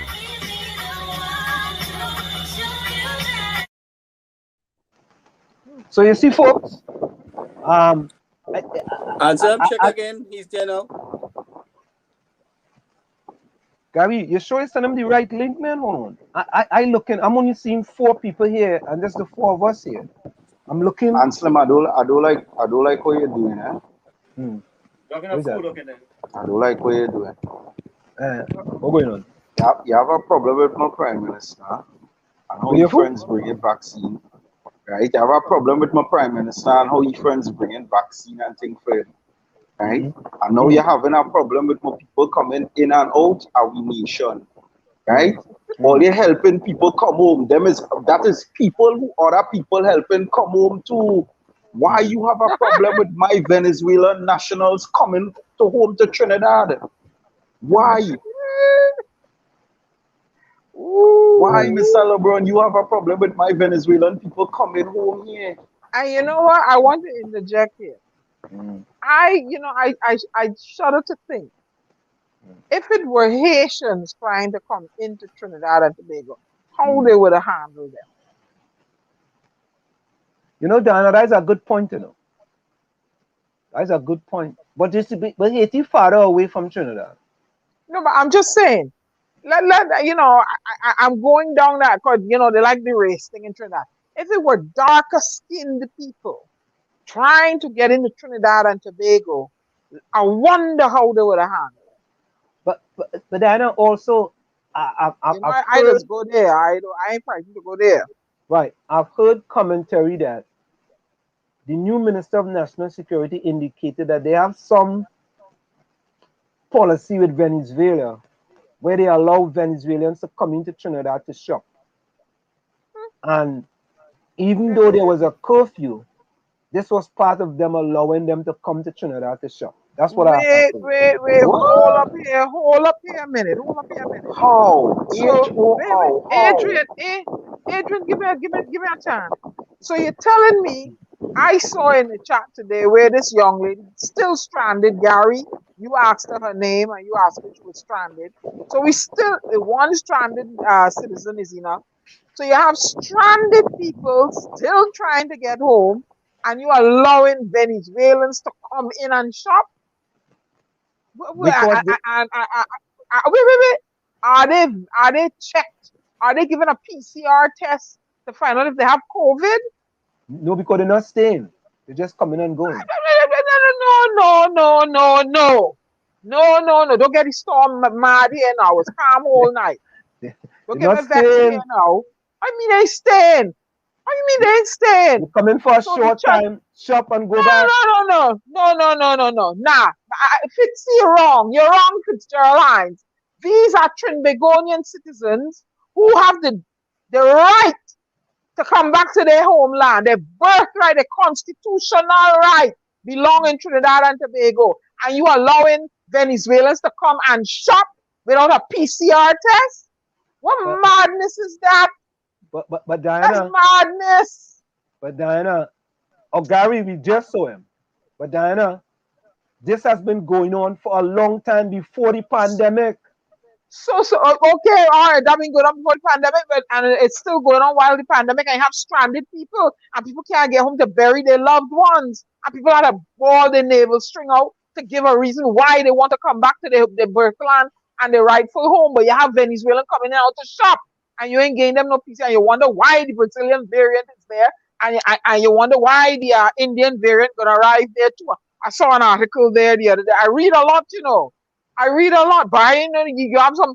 Okay, I understand Venezuela is in chaos and shambles and etc. So they can't go to Curacao and they can't go to Aruba. Why they have to be pouring coming into Trinidad and Tobago, and you have stranded nationals and you're suffering people? What kind of madness going on in Trinidad? Nah, boy. Fitz, you're wrong. I was calm all night. Now you all get me vexed now. I'm vexed now. I had to blow a tornado through there. That is madness. Diana, take your pill. Take your pill. You take your pill today? Yeah, man. I take they're coming in and the guy clearly shows the vessel and the Coast Guard is right there and nobody's doing anything. This is what I tell you, Trinidad and Tobago society corrupt from the head all the way down. They need some kind of washing or whitewashing or somebody to point a hose and wash away all this stuff. I'm tired, man. And people suffering. I'm tired. Oh my God, and several children, people trying to make a living. You're locked down and Venezuelans in and out, and you have Trinbagonians locked down under SOE, but they can come and shop. Right. Nah. So, MP and Dassin, can you wait? Let's hold a few minutes, right? Just hold another minute or so, right? No problem. Yeah, let me just hold a minute or so.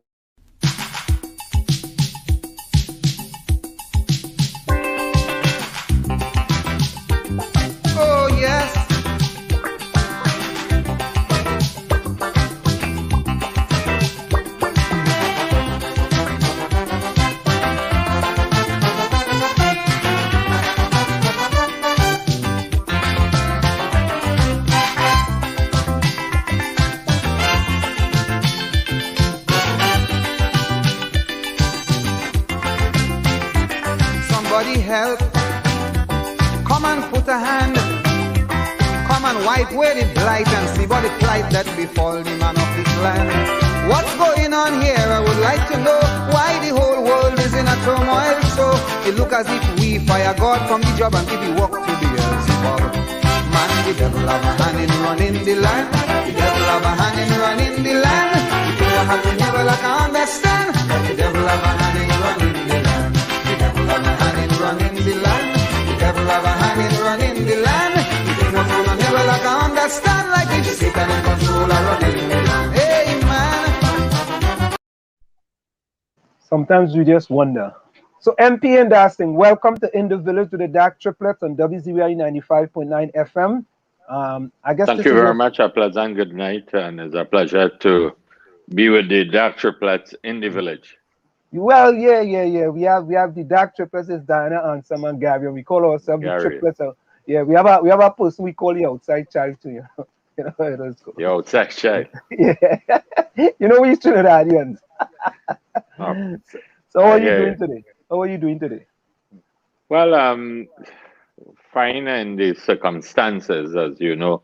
You should be aware because I heard one of the co-hosts speak, I think, Diane, about the SOE.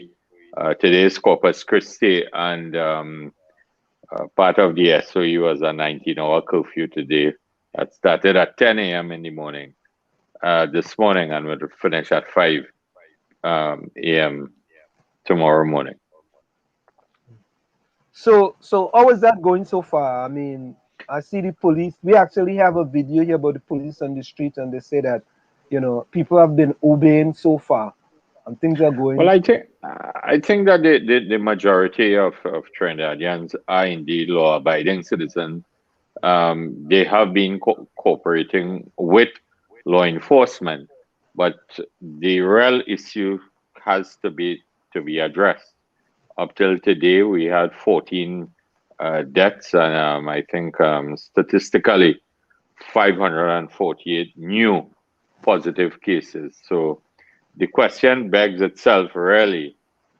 We have been into the third week now of this lockdown, and the curfew from 9 p.m. to 5 a.m. in the morning.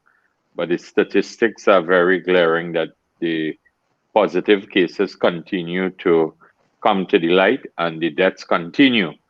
And I think that Prime Minister Dr. 𝗪𝗓𝗄𝗏 and his government, really they are feeling their way around when they bungle the issue of mass or the realization or the acquisition of vaccination or acquiring vaccine for the citizens of the country.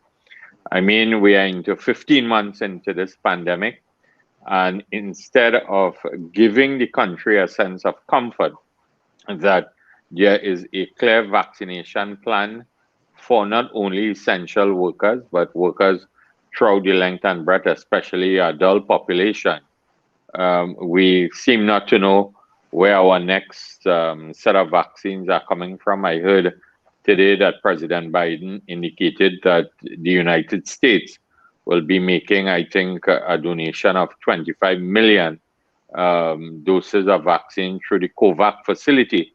Prime Minister 𝗪𝗏, I think, had some kind of interaction with Vice President Kamala Harris today.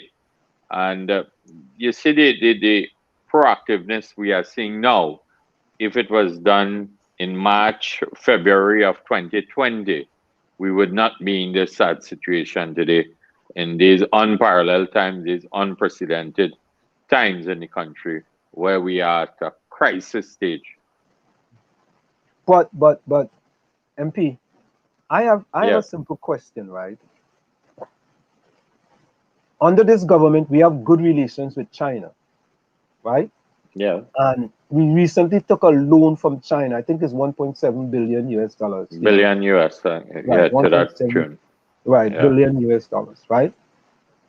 China gave us a gift of 100,000 vaccines, which we can vaccinate 50,000 people in Trinidad and Tobago. I mean, this thing seemed very simple to me. If you have a loan of $1.7 billion, you have 1.4 million people in the country, right? Order vaccines, order 2.4 million vaccines or $2.8 million vaccines. Let them take it from the loan. If you have any extra vaccine left over, you could give it back to Grenada, you could give it back to Bermuda, you could give it back to St. Vincent for them to vaccinate the people. Why is it so difficult? And if you wait for COVAX, I'm not sure if COVAX will be giving you 2.4 million vaccines. So why don't you just order it from China? And in addition to that, Sinovac vaccine just got approved by WHO. What seems to be the difficulties? I really don't know what is the difficulty, because you are quite right in the way you have analyzed it. Very crisp, very to the point, that we have taken this loan. We should have utilized the diplomatic channels to say by today or tomorrow through the in collaboration with the Chinese embassy down here, that 1 million vaccines or how much will arrive by a certain date, and we will roll out. Because the point again goes back to the very sad issue. When this pandemic started, when the opposition raised this in the Parliament of Trinidad and Tobago on 5 occasions, 3 times in the House of Representatives and 2 times in the upper house or the Senate, the government at that point in time did not see it fit to support the opposition to say, let us have a debate, let us have a discussion on it, and realize what was unfolding in terms of from a global point of view, a regional point of view, and also the implications. Because when you are elected to run a country, you can't be planning every day every 24 hours like you're running a parlor or you're buying and you're stocking up your parlor and so on. You have to think holistic. You have to think down the road. You have to think 5 years from today, what are the eventualities that may confront the population? And the number one eventuality to confront the population at that point in time was the pandemic. It wasn't declared a pandemic. It was declared a pandemic in March by the World Health Organization. But how did the developed countries acquire their vaccines? They took their money, they purchased it, and today they are reaping the rewards of purchasing or acquiring the vaccine. And look at the financial cost, the economic cost it has impacted upon the economy of Trinidad and Tobago, the instability, the social problems that it has caused among families and so on, especially workers who cannot go out there and pursue a living for the well-being of their family, especially weekly rated, fortnightly workers and so on, who are bearing the brunt of this particular bungling on the part of the government of the day. If we had taken up the offers at the point in time from a diplomatic point of view, whether it was India, whether it was China, whether it was whoever in the diplomatic circles, we would have acquired quite a large portion of vaccines, and we would not have to be in this situation of not knowing where we are getting vaccines. Well, thank God, the Barbados government of 𝗪𝗏𝗧𝗧 made a donation. Also the Indian government, then we got from Grenada, we got from St. Vincent, we got from Bermuda and so on. And if you look at within the region, a lot of economies have opened back their borders, for example, Barbados, Guyana, Jamaica and so on. They are functioning within the established protocols and they continue to vaccinate their population in the trust of creating economic activity and not having vast amount of their population unemployed at this point in time. MP, sir. Can you give me your name again? I didn't get your name, sir. Rujana Dindarsing, I heard you said that you was from Tunapuna, that you was born in 𝗪𝗁𝗪. Oh, you remember that, sir? Very well. And I grew up in St. Augustine. St. Augustine. Well, I am from I reside in the community of Caroni. I went to school in Tunapuna. So I'm very familiar with the 𝗪𝗁𝗪, St. Augustine. In fact, I'm very familiar with Trinidad and in terms of the geography of Trinidad and Tobago. Cabia, a member of parliament and live in a particular zone. Well, just wanted to let you know that, thanks for coming on the show. You could tell from the discussion that I'm the calm one in the lot, right?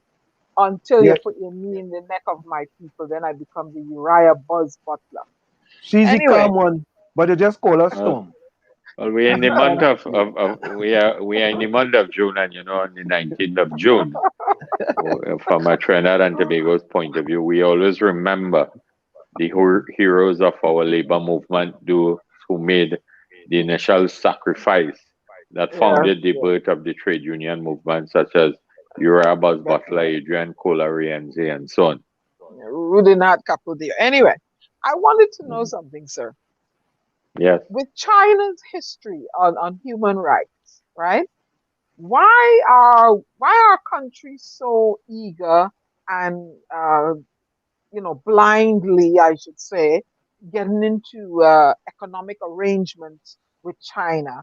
And what pound of flesh you think China is going to want to come and claim later on? Because Well, I know for a fact they've claimed Malaysia's seaport when they could not pay back their loan. What do you think what pound of flesh China is going to want? well, I really cannot say what pound of flesh, given we are not privy to the arrangements or whatever unfolded between the Chinese government and the government of Trinidad and Tobago in terms of the acquisition of the vaccines. But we have had a long-standing relationship from a diplomatic point of view with the government of China since the days of Prime Minister 𝗪𝗶𝗹𝗏𝗡. And over the years, it has progressed, it has developed, and so on. From a vaccine diplomacy point of view and overall diplomacy point of view, I think that time will tell in terms of the pound of flesh and so on. But I hope that the government will understand fully its responsibility to the citizenry of the country in getting into loan arrangement and the repayment terms of this particular loan and so on. I hope that with the passage of time in the Parliament of Trinidad and Tobago, the terms and conditions of this particular loan facility or arrangement will be made very clear, not only to the opposition, but the people of Trinidad and Tobago. So, yeah, MP, we have heard that the government want to allow people to leave Trinidad to come to the United States and get vaccinated. They will give them an exemption to leave and an exemption to come back to Trinidad and Tobago, right? That seemed to me that seemed to me to be a policy that benefits certain people in Trinidad and Tobago. However, we have exiled and stranded citizens in this country and outside of Trinidad and Tobago who I am sure can get fully vaccinated. But the government have not decided to put things in place in order for them to be fully vaccinated, come back to Trinidad and Tobago, have a negative PCR test within 72 hours, as well as if they're doing it in Trinidad and Tobago, you could have a rapid test that you can get that test right there and then and have those individuals go to their house and quarantine. All right. Well, I am sure that you all are aware people have reached out. In fact, Gary has been playing a very pivotal role in liaising with stranded nationals and providing whatever financial and social and psychological and emotional support in terms of bringing that sense of comfort in their hour and time of need. In fact, we know for a fact that people are still stranded out in certain parts of the world, not being able to come in to Trinidad and Tobago. And we have been saying that if you are fully vaccinated and you can do the rapid tests and so on, why are you not given the right to return to the place of your birth?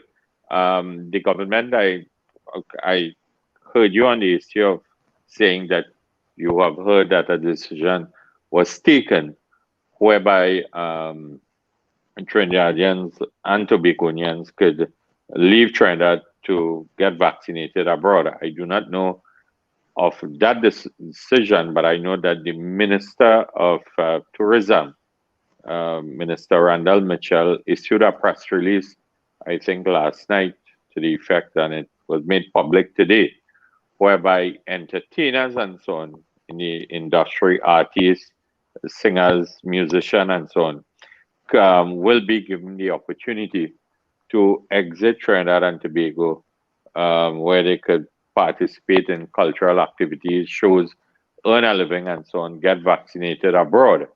Whilst we will be supportive of that too, we really want to, the issue really which has to be questioned over and over and over.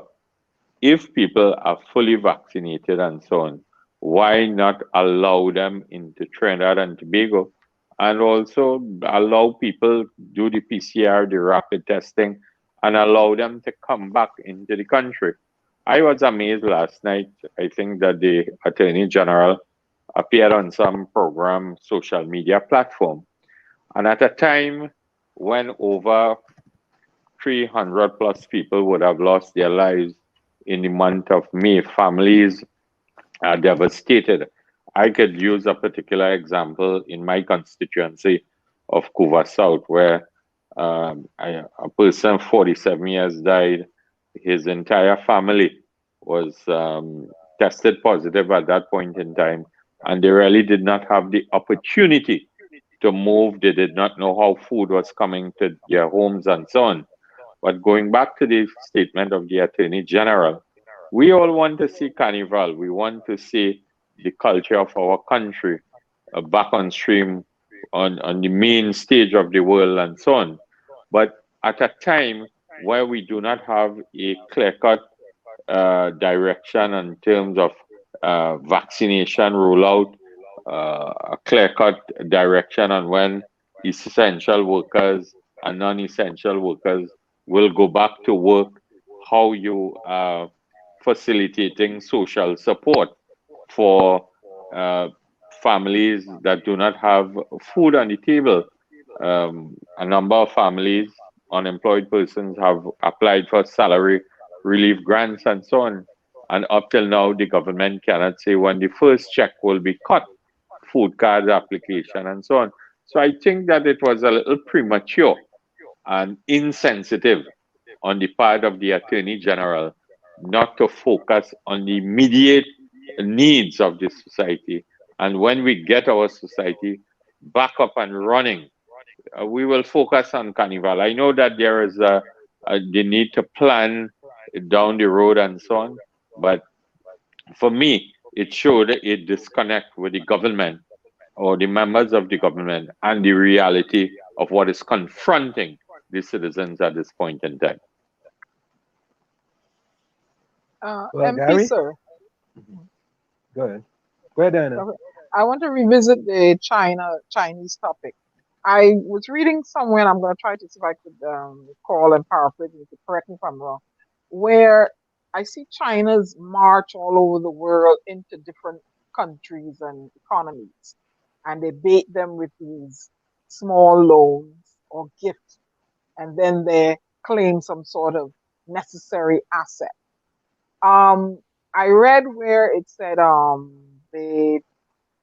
they're trying to woo the Latin American diaspora and the Caribbean diaspora because we recognize the sovereignty of Taiwan. Are you able to expound on that, or did I read the article incorrectly? Well, as I said, the best person to explain the present position as it relates to the relationship as it relates to Taiwan and China is the Minister of Foreign Affairs from a governmental point of view. At the end of the day, like all countries, China belongs to the League of Nations, and from a global point of view, Taiwan belongs to also. And as I said, whatever loan arrangements and so on that the government gets into with the government of China must be transparent in terms of the terms and conditions. And of course, to ensure that the sovereignty of Trinidad and Tobago reigns supreme and stands the test of time. Adrian, you have any question? Yeah, pleasant good night, sir. Adrian from Opinion Box TTA. Pleasant good night to you. All right, I wanted to find out something. So we saw that the government had drafted something where they wanted to, how should I say, beautify the avenue for tourism. Now, you just said, given the state of what is going on in terms of how we mentioned Carnival, which I too believe was a very insensitive thing to say and a way to give people false hope, given the fact that we have bigger issues on the table as to feeding people and getting jobs and getting the nation back online. I don't think that you should be putting something as focusing as Carnival or even fixing up the avenue for tourism as the primary source that is going on. But we have a case now where the Prime Minister came out the other day and said how, given the opportunity for the private sector to purchase vaccines, right, it would make him the happiest man alive. Now, my question to you, sir, is this. Given the fact that we are willing to put assets and funding into unnecessary things such as the beautifying of the avenue or carnival, right? If it is a case that we do run out of these vaccines or we don't get any donation and the private sector is allowed to purchase vaccines, is it a case or a scenario that the government can now turn around and purchase these said vaccines from the private sector on behalf of the citizens? Well, firstly, I want to say that the government's plans through UDCOT to beautify 𝗪𝗶𝗃𝗃 Avenue or to transform the environment of 𝗪𝗶𝗃𝗃 Avenue. 𝗪𝗶𝗃𝗃 Avenue is part of the what we would call the capital of Trinidad and Tobago. It provides a great degree of what we would call economic activity, socializing, and so on. There are a number of small and medium-sized businesses which provides employment for a number of people. But at this point in time, I would urge the government to put that particular project on hold and take that money and divert it into projects or initiatives that could assist the poor, the vulnerable, those who are in need of social support, vaccination, and getting the economy working again. In terms of the private sector, we in the United National Congress all held the view that the government should have been all embracing in terms of its approach. Leadership is not only about listening to yourself. Leadership is about embracing the different stakeholders within your society at a time of crisis. And whether it was the business community, the non-business community, the labor movement, the civil society, and so on, the government should have taken advantage or explored initiatives and opportunities with those who are willing to come forward from within the private sector and acquire vaccines and ensure that it was utilized in a manner that would have benefited Trinidad and Tobago, and again, ensuring too that given the crisis at hand, that there was not price gouging or people exploiting the poor and the vulnerable in the quest to supply vaccines from a private sector point of view. In fact, we have been told, and there was a toing and froing between one of the major business entities in Trinidad and Tobago. I do not know if you are aware of 𝗪𝗪𝗪𝗏. 𝗪𝗪𝗪𝗏 wanted to purchase, use their business relationships from an entrepreneurial point of view to acquire vaccines. They wanted, because there was a foreign exchange or forex crisis, shortage of US in the country, they were asking for a payment of upfront on their taxes and so on for, I think, about 8.4 million US an upfront payment, so that they could have acted as a swap. Yeah, can you hold that thought right there? We got to go for a quick station identification. It's in the village with the dark triplets on WZY 95.9 FM. Hold that thought. We go for a quick station identification and we'll be right back. Just stay right there. No problem. Yeah. You are listening to WZY 95.9 FM, Maplewood, New Jersey, broadcasting from Essex County. You're listening to WZYE 95.9 FM. Of course, it's in the village with the dark triplets on WZY 95.9 FM. We come to you every Tuesday, Thursday, and Saturday. We have with us online MP Inder Singh. He's joining us from his constituency in Trinidad and Tobago, and we welcome him for the first time here in the village with the dark triplets. I'm sorry about that. You can continue. Yeah, no problem. Well, where I am is in the constituency of Chaguanas West, MP Dinesh Rambali. But I reside in this constituency and I represent the constituents of 𝗪𝗶𝗹𝗹𝗴𝗲 South. But more importantly, I think that the government again tripped up in providing what we would call forthright and decisive leadership in terms of utilizing the private sector to get vaccines into Trinidad and Tobago. And we will continue to argue, we will continue to and fro. The Prime Minister vehemently denied it and so on. But at the end of the day, any politician could get up and talk on a platform, but also when confronted with issues affecting the population that you lead, you have to display true leadership. And true leadership means embracing all.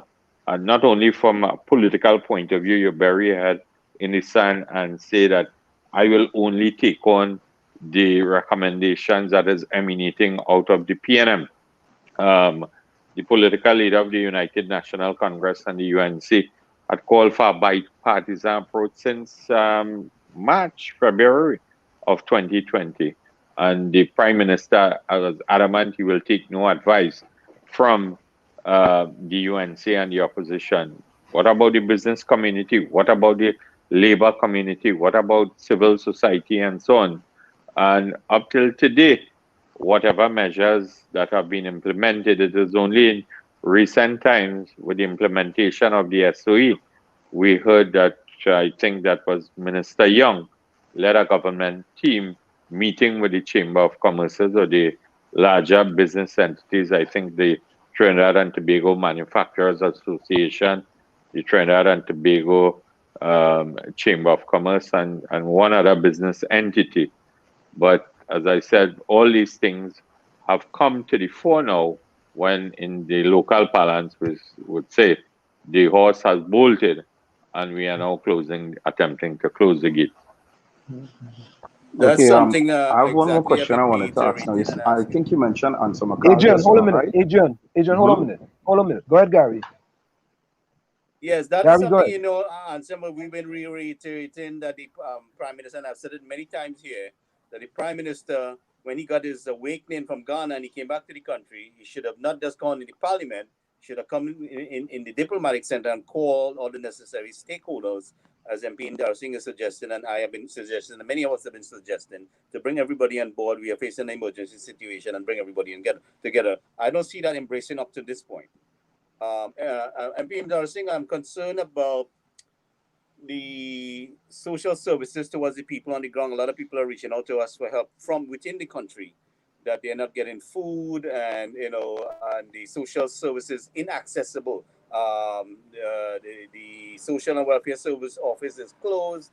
They can't access food at all. So these are the things we would like to know what's being done to kind of improve that level of service. And your point of view. Well, I could tell you that, for example, in the constituency of 𝗪𝗶𝗹𝗹𝗴𝗲 South up till today, my phone will be very busy in terms of WhatsApp messages, Messenger, and telephone calls, where persons have indicated to me that they are unemployed, they have children to deal with, they are unable to buy food, they are unable to pay bills and so on, and they are seeking my assistance. This has been an ongoing approach in terms of trying to give that sense of support to the vulnerable in the constituency of 𝗪𝗪𝗪𝗲 South. An ongoing program. I've been liaising with members of the business community over the last 15 months, the well-being of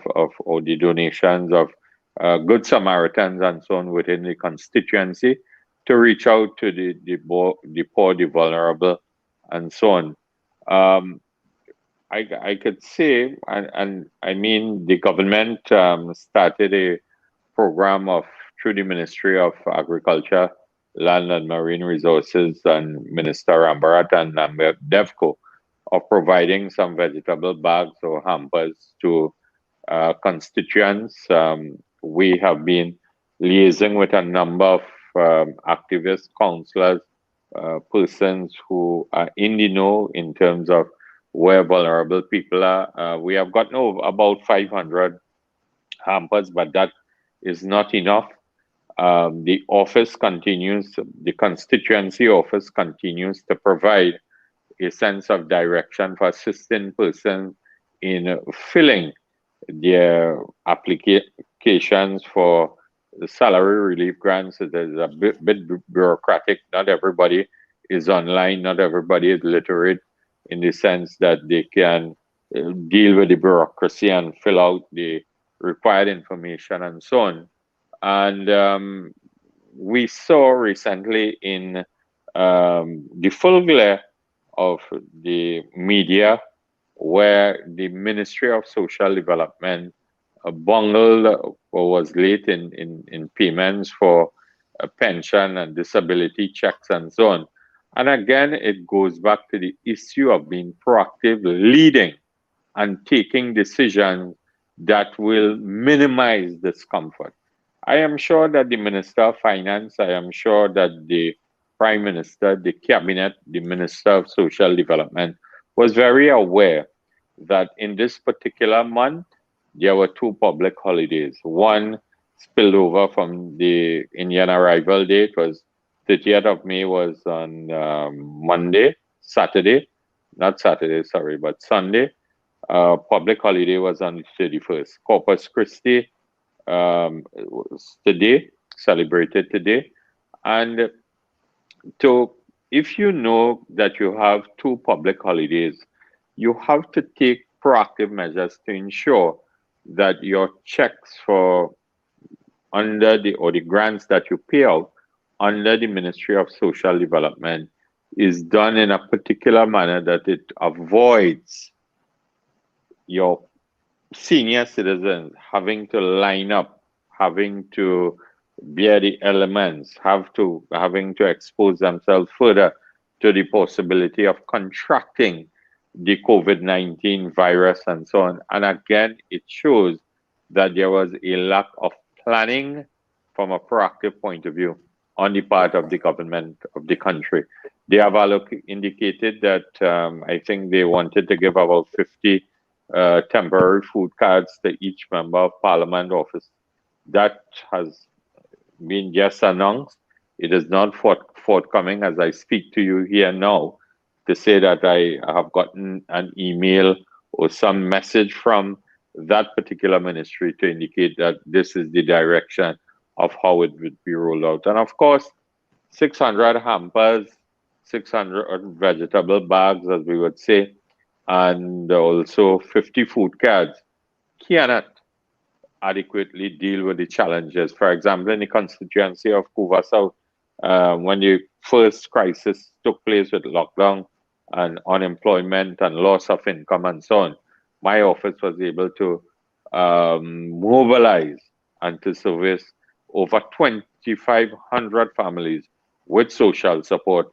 And again, I thank the business community within the framework of the 𝗪𝗪𝗪𝗏 area that provided that sense of support. Adrian, you had a question? What I'm seeing here. Okay. Yeah, I did. Good night again, Mr. Anderson. So, good night, sir. I think I heard you mention 𝗪𝗏𝗪𝗏 just now, and you were saying that the government was working along with them to work out something in the private sector where they would basically swap something there, and they would bring you back. Adrian, you get a lot of feedback from you in the background. There's a lot of feedback. Right. So what was going on? What I wanted to find out was there was a case where the pharmaceutical board and Christian Muti had a debate taking place, and I know that he basically falls under 𝗪𝗏𝗪𝗏 and the Agostini Enterprises and all these different things. Now, the pharmaceutical board was basically complaining that they had a problem with him having such a large share on the board or a large share of the pie, because they said if it was a case that vaccine had to supply to the nation, he stand to make the largest gain on it. Now, the thing that I was worried about and what I have been educating the followers on my page was to pay attention to that story, because most of the time, given the history of this government, We know anything that involves the private sector and their finances, the nation and the taxpayers tends to have to turn over a large chunk of money or resource or something to them for the requirements that of services they give. Now, what I was trying to say is this: if it's a case that we were taking these vaccines from China to begin with, and we had taken this 1 point something loan from China, why didn't we just go forward and take all the vaccines from them to begin with? Why are we now bringing another spoon to put in the pot, apparently being the private sector? Now, I understand what you said, as much people being on board, whether it be the UNC, the PNM, the private sector, the unions, everybody coming on board. What I'm saying is, since they're not taking advice from the UNC, they're not letting the UNC come on board, they're not taking anybody else, the labor movement or anything like that. Why is it so important that they need to bring the private sector on board when we could just take all from China? If China is willing to supply it, China is making it, why go to a private sector entity to purchase it from somewhere else for us to buy it or trade favors to get it? Well, again, you are quite right. Why it has been made public that that we have taken a loan, we have entered into an arrangement, and it really begs the question why we cannot move forward with a clear plan from the government in terms of effective communication to say that by today we are in the 4th day of June. By, let us say, August, or at the end of June, we will have so and so. By July, we will have so and so. So you see, instead of giving you a sense of confidence in terms of where we are, there is a sense this government has created what we would call vaccine nation apprehension, fear, and so on.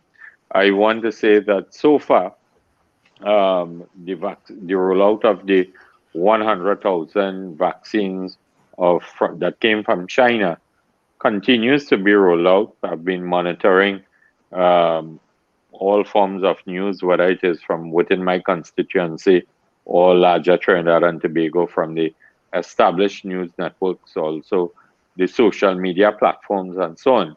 But so far, we haven't heard any adverse effects or fallout from anyone who has taken the Sinopharm vaccine. So you are quite right. We seem to be adding more and more to the pilau rather than saying that the pilau has been cooked, it is completed, and now it is time to get the plates, get the spoons, distribute, eat, and ensure that we plan beyond the pilau now for the next meal. Gary?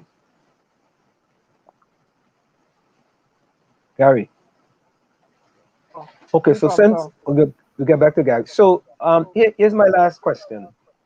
I like that you talk about being proactive, and I think proactive is something important for the government of Trinidad and Tobago. Now, vaccines are coming sometime in the future. We're not sure when, right? Why doesn't the government put an incentive program in place? So when these vaccines come, that incentive program would be ready to be rolled out to the whole population of Trinidad and Tobago, so we can actually try to reach herd immunity of 70% of the population before 2022. I share your initiative or the direction that you are pointing us in. We feel, as I said, that there is the need to create not fear and apprehension, but vaccination confidence, an effective communication plan that goes beyond just stating, well, holding press conferences. You drill down into the communities, you drill down. Trinidad and Tobago, in addition to the social media and whatever platform, Trinidad and Tobago still has one form of effective communication, miking.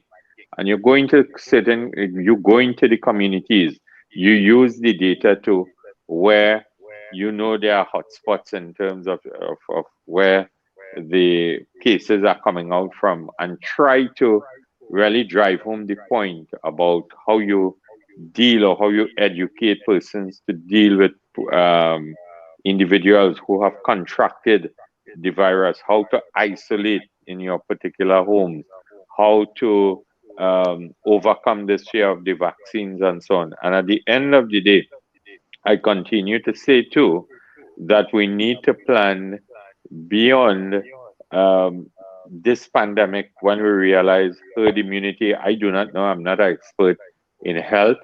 I do not know in terms of the longevity or sustainability from a medical point of view, whether these vaccines we will need, like the flu shot, a booster every year, and so on. So it means that you have to, if there will be the need to set aside a percentage of monies to buy these vaccines on an annual basis and so on. And also, we need to address the issue of not only the parallel healthcare system, but the existing healthcare system and so on. And where we will plan for if the possibility of a next pandemic hitting Trinidad and Tobago and this part of the globe. In addition to that, given the pandemic too, there is over 2,000 children who have actually dropped out of the primary and the secondary school education system. Children are scarred emotionally and psychologically because they have been grappling with online education over the last 15 to 16 months, being isolated in their rooms and trying to deal with online, the rigors of preparing for exams, the rigors of the home environment, the rigors of sometimes parents losing their job, parents succumbing to the COVID virus and so on. So there are a number of issues that also has to be dealt with from a social intervention angle. And of course, the most important issue is economic activity, getting the economy back on stream, creating jobs, giving incentives to small and medium-sized businesses so that they could all play a role in starting the economy and creating a stable environment from a socio-economic point of view in the country. Speaking about the economy, Ansem, we are very concerned on this side here about the government oppressing the vendors and the people trying to make a living outside there who may have lost their job. And it's something that we see very oppressive and inconsiderate. The government has to put something in place, to allow these people to make a living. And you see the police. We have watched the police take on some of these people's goods, and I understand that they don't get back some of their goods. So we're asking that if you could take a message to the Parliament that we have about this. And also, one more thing, I would like to see direct deposit into the pensioners' account or the citizens who are waiting for grants or the social welfare, that they don't have to be lining up outside there.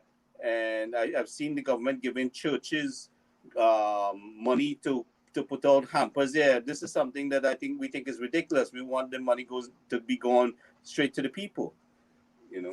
Well, let me deal with the first issue in terms of the bungling of what we saw outside of the social welfare offices, especially in the capital city on Tuesday.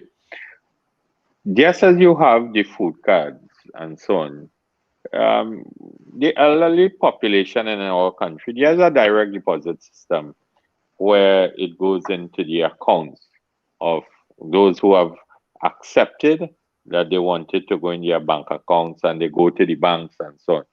But given the COVID-19 pandemic, banks have also placed restrictions on individuals where they no longer can, if their transaction is under, I think, $200-300, you cannot go in physically into the bank. A number of people don't have bank cards and so on because every time they swipe, they are faced with financial charges.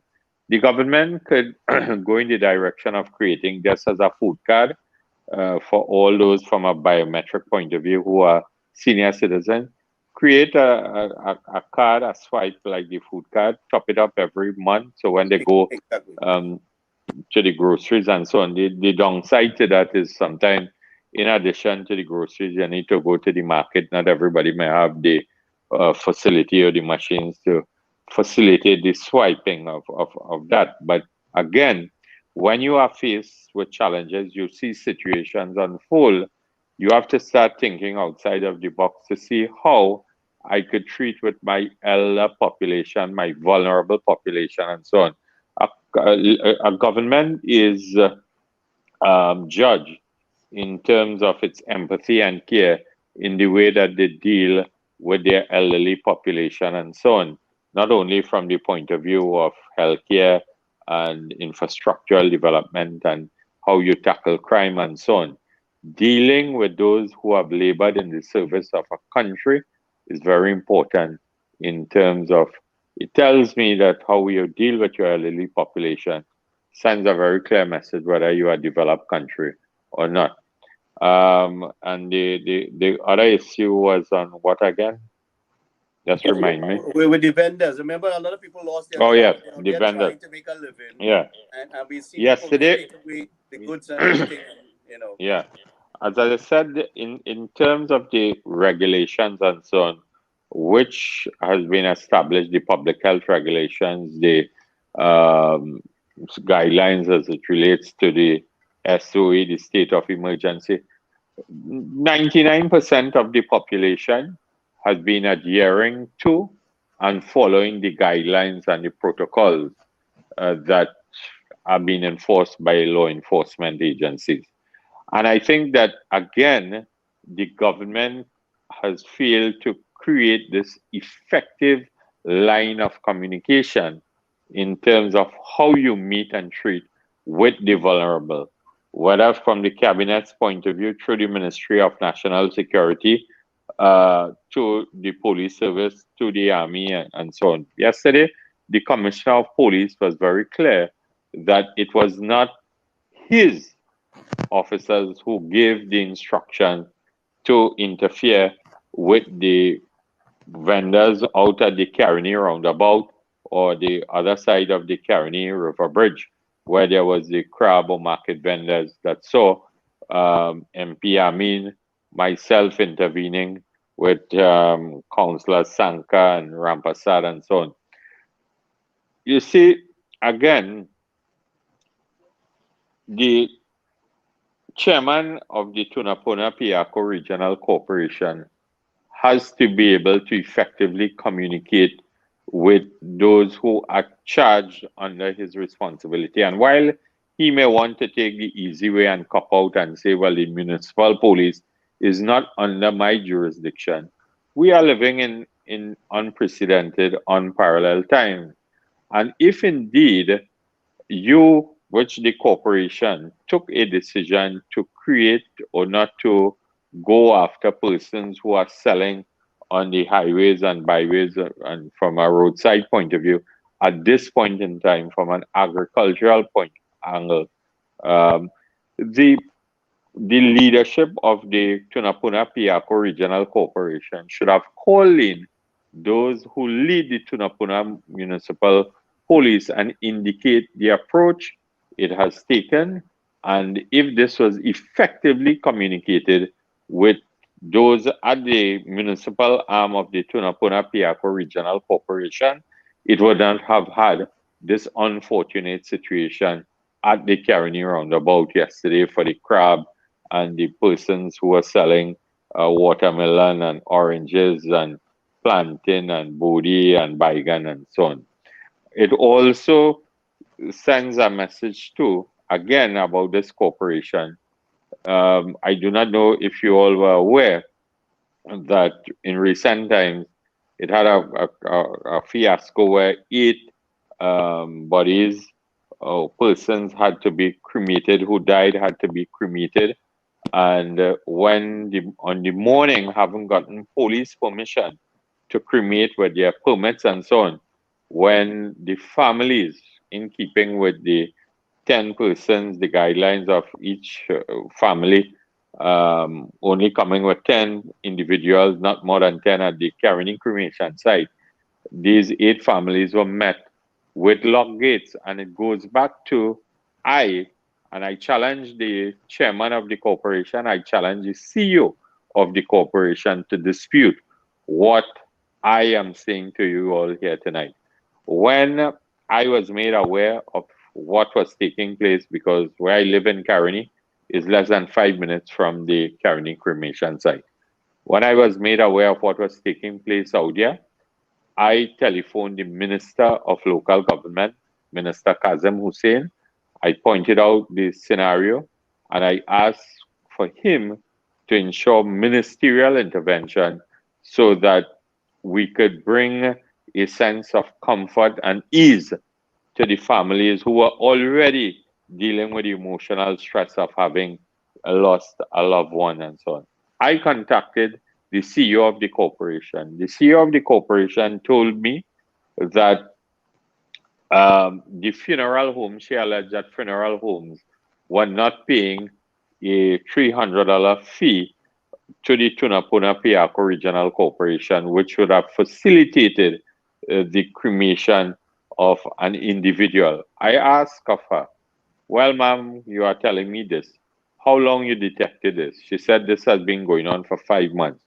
I said, did you all communicate with the chairman of the corporation and the political arm of the corporation to have a meeting with the funeral agencies who utilize the facilities at the Caroni cremation site? No, Mr. 𝗪𝗓𝗓. Why not? No answer. I said, did you attempt to, if indeed what you are telling me, this borders on fraudulent activities and so on, did you attempt to raise it with your line minister formally? No, Mr. 𝗪𝗓𝗓. Why not? No answer. Did you attempt to bring it to the attention of the police service of Trinidad and Tobago? No, Mr. 𝗪𝗓𝗓. Why not? No answer. So again, there seems to be, for me, again, a lack of leadership existing at the 𝗪𝗶𝗹𝗵𝗃 Regional Corporation, and if effective, decisive leadership with proper communication strategies, and again, proactiveness is the order of the day, certain situations will not be coming the way of the family of vulnerable, poor families who are in need of whatever support at this point in time in this COVID-19 pandemic. Mr. 𝗪𝗓𝗓𝗓, we want to thank you so very kindly, for giving us so much of your time. It's really appreciated, and we know it's the first time you've been in the village with us, and we really appreciate all the information you shared with us tonight. So do you have any closing words before you go?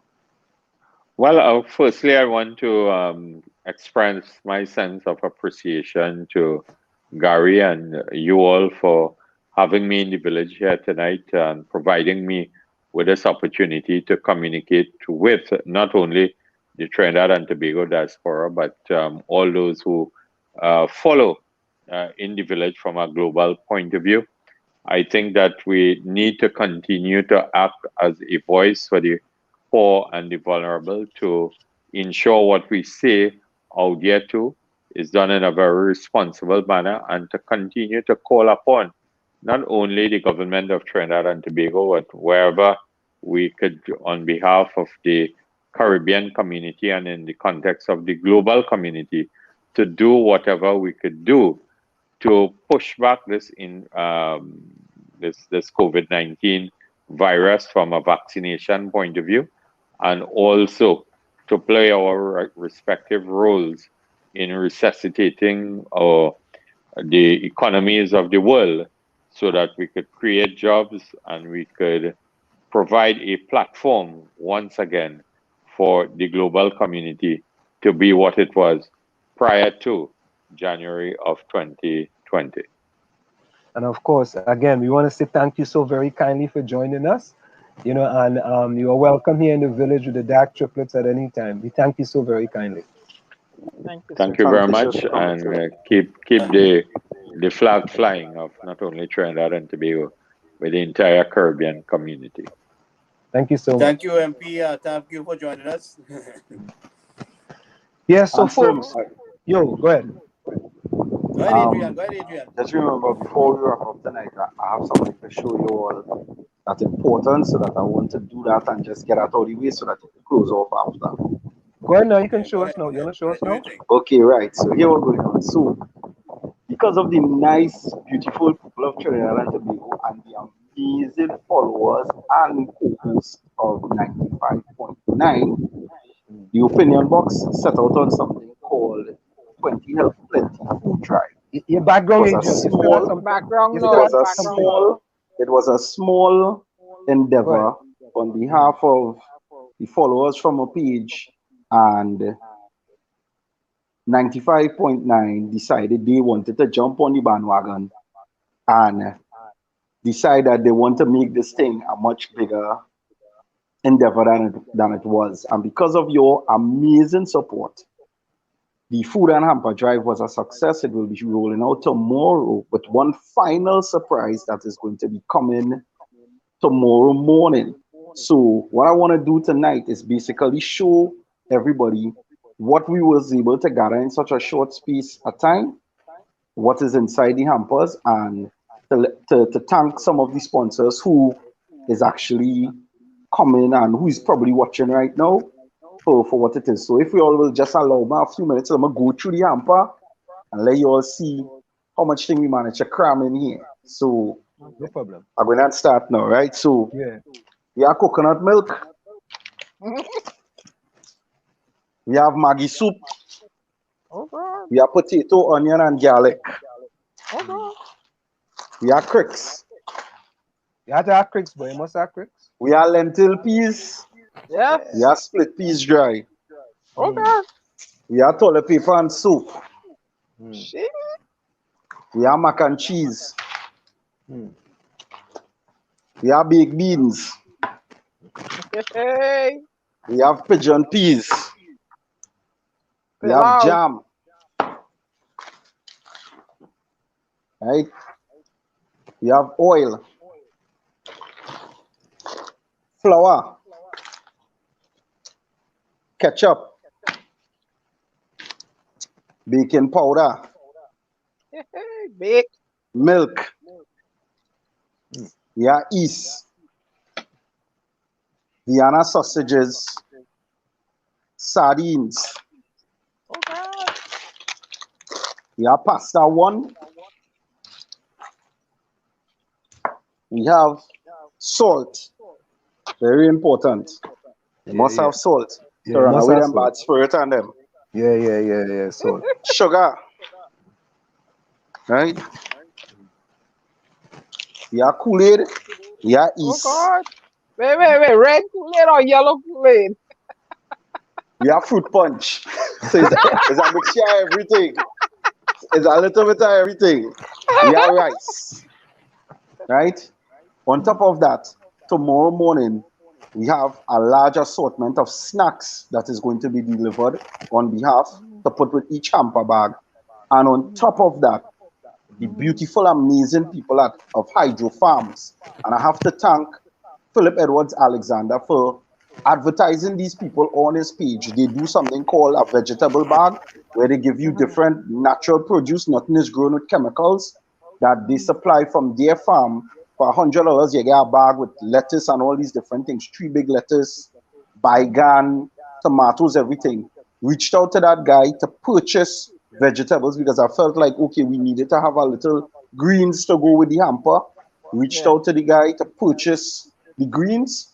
And the minute he heard that it was being done for charity, he sponsored all the vegetables for each and every one of those hampers for free. So each hamper will be receiving 3 large lettuces, tomatoes, celery, chive, all these things, and that is going to be delivered tomorrow morning, bright and early. He just contacted me to confirm that. So this was what we was able to achieve. We have a maximum of 25 hampers so far, plus extra stuff because I can build more. I am currently in the process of building more. And out of that, we have 12 families that are desperately in need of these hampers. That is why they have to go tomorrow. And I'm looking forward to continuing to help these families, these 12 families, going forward over the next, like every 3 months or every 3 to 4 months, do something like this and give them a top up, because most of these people, they're either in positions where they really can't work. We have a young mother who is dealing with a child who has cerebral palsy. She's not getting any assistance from the government. She does crocheting, and it had nothing to crochet right now because nobody not going anywhere, so she can't feed her son. Her son consumes food literally through a syringe. He cannot move, he just lies there, and it's a struggle for her. We have a elderly woman from South missing both legs and is blind. We'll be helping her also, right? It's a lot of people out here who are under pressure, and there's a lot of people missing on the government list. And because of your charity, because of the charity of 95.9, the followers from Opinion Box TT and the other international people who stepped in, Hydro Farm, and all the small people that donated down to the smallest item, this couldn't have been possible without you all. So I want to thank you all from the bottom of my heart for stepping up and standing for something bigger than yourself. I appreciate it, and I love each and every one of you all for that, and I want you all to know that. Thank you. Diana, say something. Hey, Adrian, boy. That's Who the kind of news. Adrian? That's the kind of news. That's the kind of Who collaboration I like who to hear. find Adrian? Anselm, you find Adrian? Nah, me find Adrian. I find these gem of people, eh? I tell you, You there's find a Adrian. I have a magnet that attract goodness, you know. Good people, boy. Good people. He had posted his message and somebody shared his message in the group. And I said, think "Go the get only this thing guy." that is missing from this hamper, literally, is a back brace, because these things are so heavy. My sons were straining to move them around the living room. And yes, and I have to say thank you to my sons who helped me pack, who stayed up all 2, 3 in the morning helping me pack. I love you boys. Thank you so much for standing with Daddy and helping Daddy out with this. Yeah, Well, you know, boy, you're teaching them a lesson too, you know. But that's good. Yeah, go ahead, Anselm. there's a saying that you make a life by what you give rather than what you receive. You know what I mean? And what you are doing, Adrian, is making a life for a lot of other people. You know, and you know that's what this life is all about, man. It's all about, you know, giving, and in turn, you know, you will receive as well. If you don't receive, maybe it's gonna come back to your son. It's gonna come back to your family, or come back to somebody, you know, in your family. So, man, we appreciate all that you do, Adrian, and we continue to ask God to guide, keep you, and protect you, and not just you, but all your family as well as you continue this journey. You know, in this, as I say, in this Gova season, with this pandemic here, you know, we just want to continue to thank you for all the hard work that you're doing. Hey, Anselm, Yeah. back to the 𝗪𝗶𝗹𝗶𝗵 thing question earlier. You You play know me, with? I like to read. Yeah, I like to read and research. So I Google something, right? And it came up here. In the middle of the 19th century, our Chinese immigrants brought the number oracle game of 𝗪𝗶𝗪𝗏 with them to Trinidad and Tobago. In the 1930s, this gambling game was run illegally in downtown Port of Spain. The banker had to pick different spots each day, a street corner, a bar, or a shop from where his runners picked up the bets from the gamblers. Chinese again, eh? All right, good. That's all I want to tell you. Chinese bring 𝗪𝗪𝗏𝗏 to Trinidad, boy. You sure about that, And that is why it has so many of those illegal Chinese 𝗪𝗏 operating all over Trinidad and Tobago, and the police does nothing about it. But crack down on the poor black man who was doing DSS. Crack down on DSS, right? But all they ain't cracking down on all them Chinese playway and 𝗪𝗏 that gain you $36 and $46 over the national playway. All they ain't cracking down on that because why? All they playing in it too. But again, great is the PNM, great is the PNM. Hey, don't talk about my party, boy. Ansem party, eh? Ansem what wrong with you, eh? Oh, God. Anyway, all they wrapping up. And the UNC too. What is that? Oh, here we go, boy. Greatest garage party too, boy. That garage party. You see what my party doing outside, eh? My party providing food for people, and they advertising and promoting it. And the Bajan providing hamper and everything for people. So I but they belong to nobody. But let's, you You know, I see? mean, I'm happy that we can use the station to promote these kind of activities, and bring people together, and this is what I like to Watch see. now, deal with all the things how me and you and we in United to no party.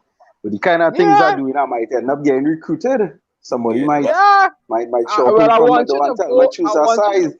to vote for @𝗪𝗶𝗶𝗵. What kind of advice is that? What you mean? What kind of advice is that? Vote for 𝗪𝗶𝗶𝗵. Man living in Yeah. Trinidad, what's wrong with you? Well, you don't know, Anyway. a Bajan girl might woo him over there. Vote for 𝗪𝗶𝗵. No. Listen to this. We promise. I appreciate that we could network people and we could help our people. These are the important factors, and to me, I mean, the level of service that we deliver to our people, and this station is helping to bring the members of the diaspora together, to act, So we promised Ryan Wright. Ryan Wright actually sent me this you see on the screen with regards to her business, and it's a little thing quickly, right? But what we're gonna do, we're gonna put this on our Facebook page. This is excellent for the young lady from Tobago who is doing a fantastic job. She has this hair braiding, entrepreneurship business that she's doing, and it's fantastic. And we're gonna add it on our Facebook page as well. So, it's a young lady that's doing fantastic things.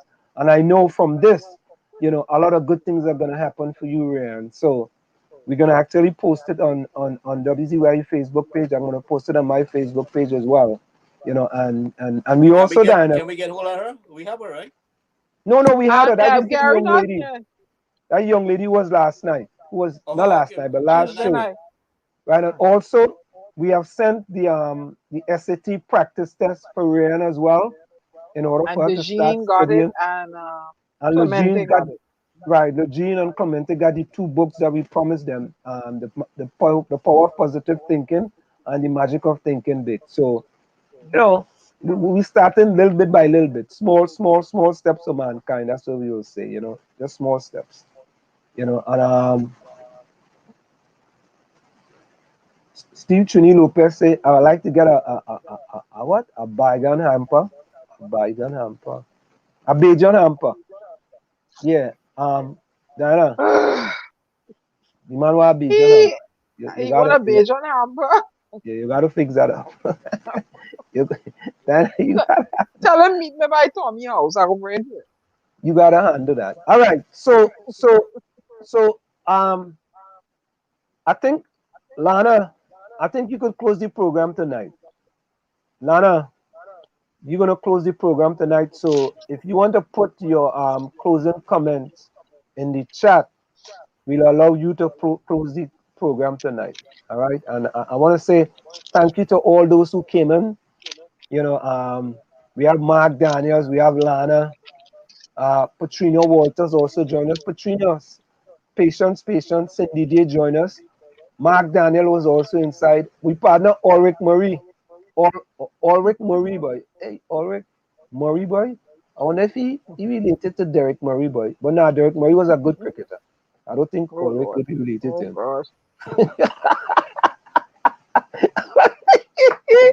Oh God.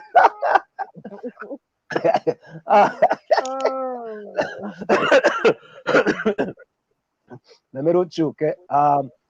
Yeah, Rose also joined us earlier. We had Erica too. We had Curtis Montesha join us. Of course, we have Cindy J, Steve 𝗪𝗏𝗪𝗏, right?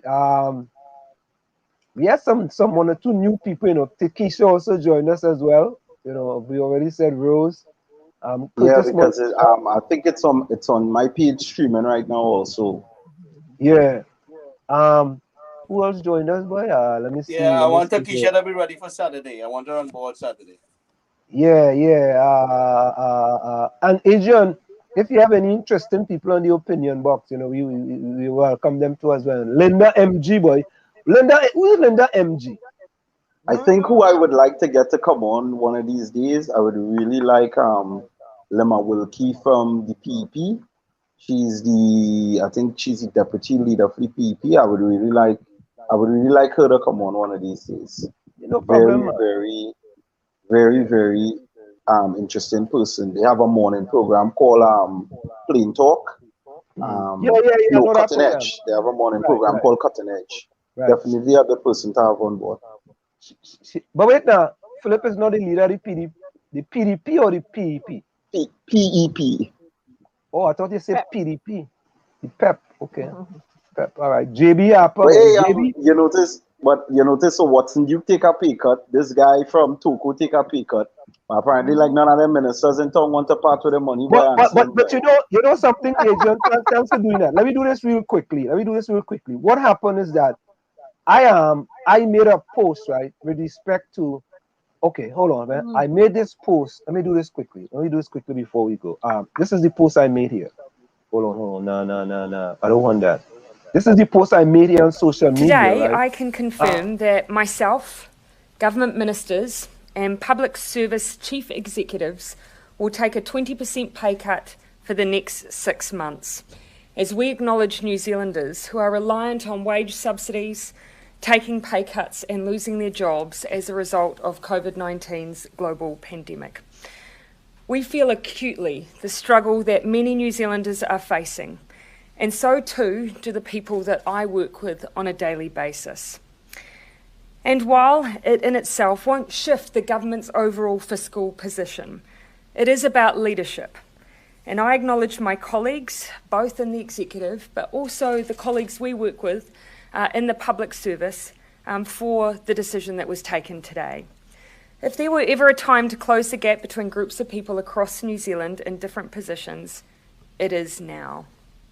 Of course, many people in our public sector are our frontline essential workers, nurses, police, healthcare professionals. We are not suggesting pay cuts here, and nor would New Zealanders find that appropriate.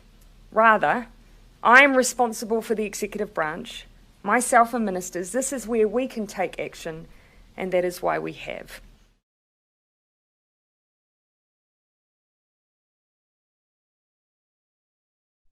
Anyone in Trinidad and Tobago who had taken a pay cut, but there was this MP from Parliament for 𝗪𝗶𝗹𝗃𝗧𝗦, Roger Monroe, is giving up 3 months of his salary to assist families in need.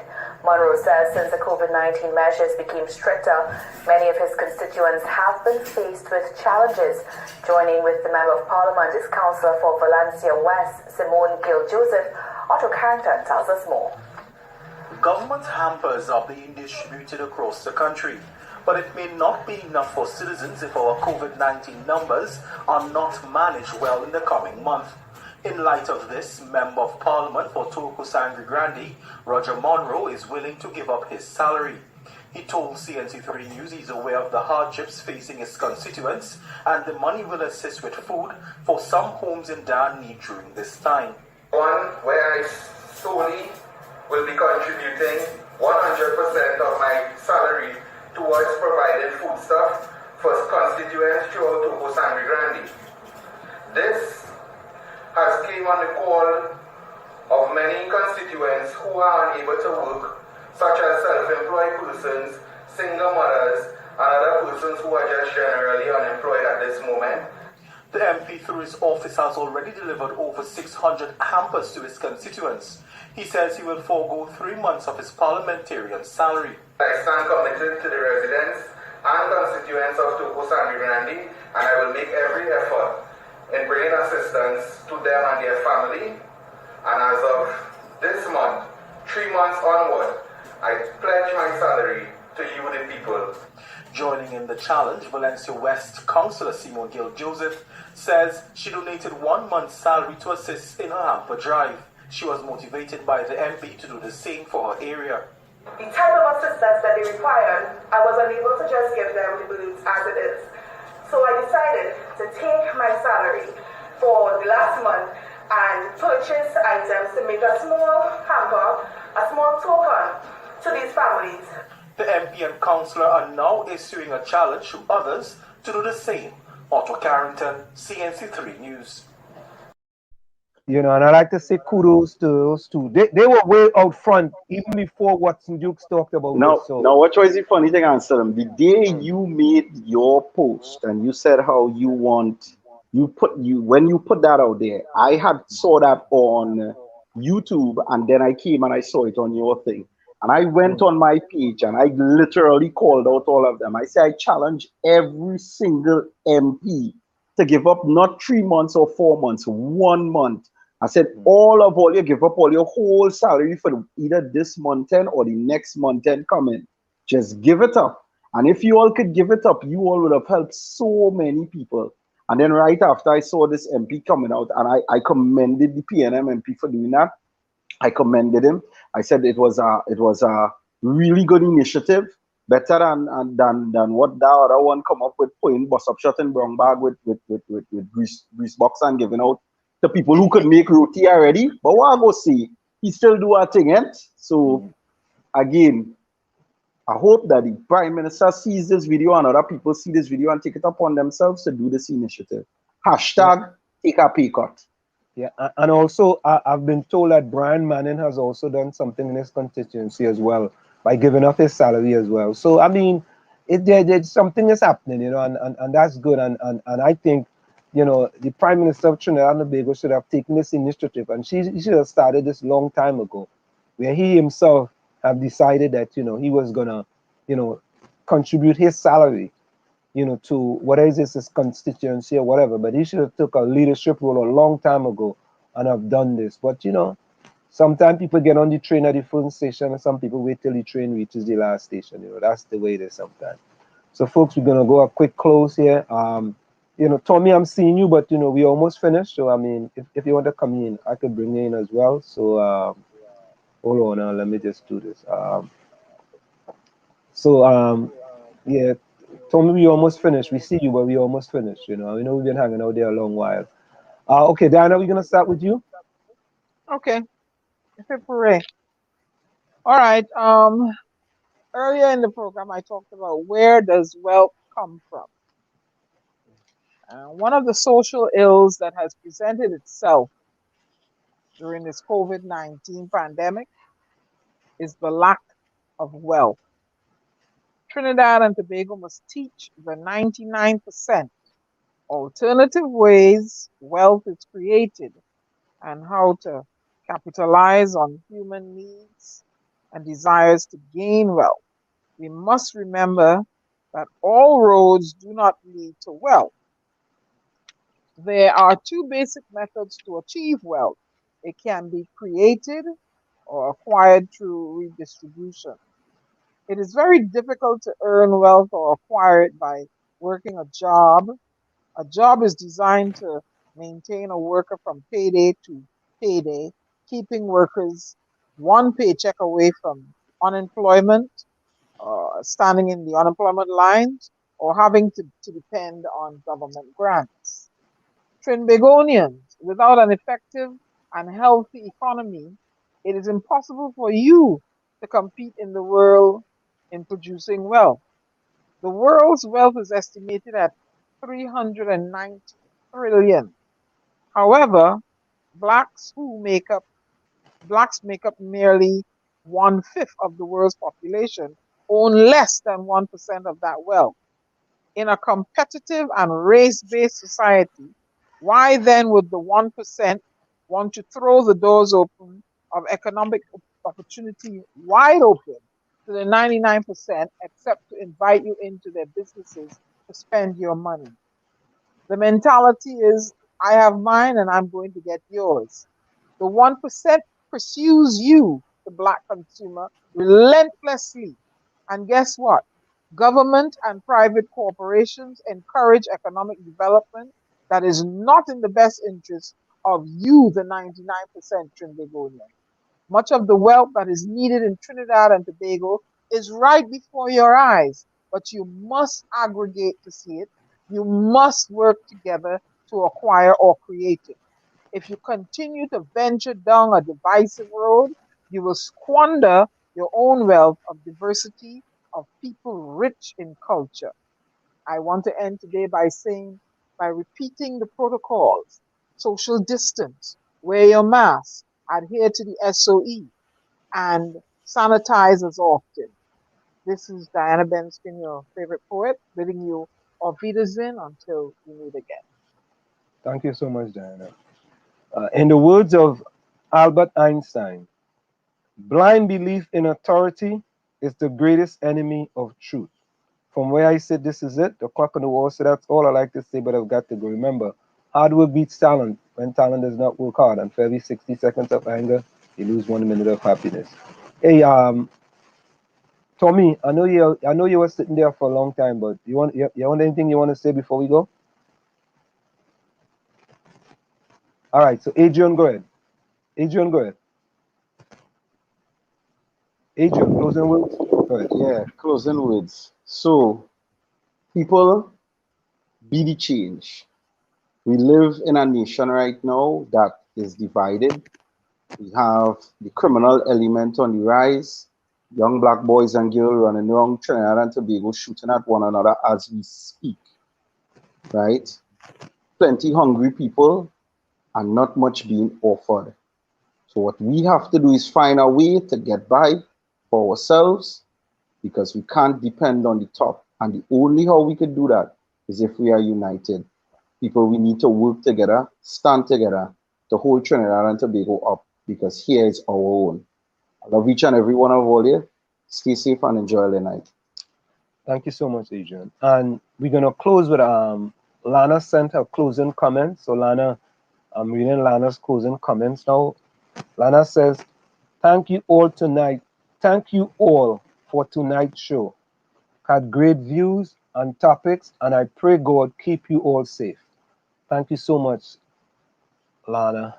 Of course, one of our loyalists here on WZY 95.9 FM. And we're going to close with this song by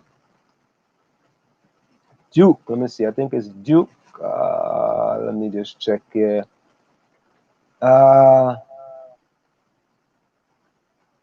No, it's Black Stallion in Times. Yes. Black Stallion Times. We're going to close with that one. Okay? There we go.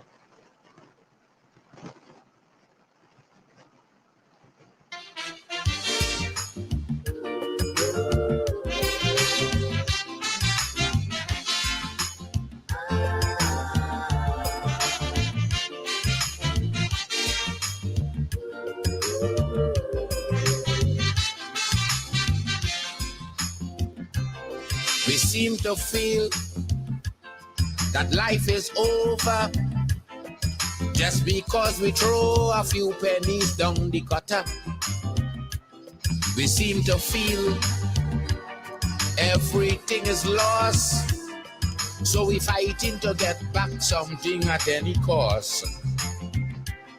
But while we searching and we searching just to get back that little something, we forgetting we knows nothing about this world in which we live in. Someone greater put this world together, so we must remember, in times of plenty we must be grateful. In times of sorrow we must be strong. In times of joy we must be thankful, because life really have its up and its down. In times of disaster we must be ready to join together and move racism out the way. And if you listen to this watchword from your lover, Black Stallion, tomorrow would be a better day. Better day, better day, better day.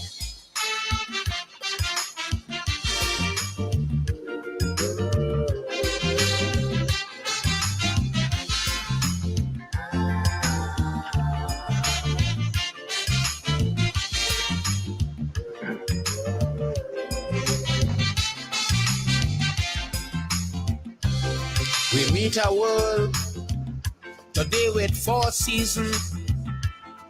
Who is we to try and find out what's the reason? And what goes wrong so must come back wrong so. Why that is so, nobody don't know.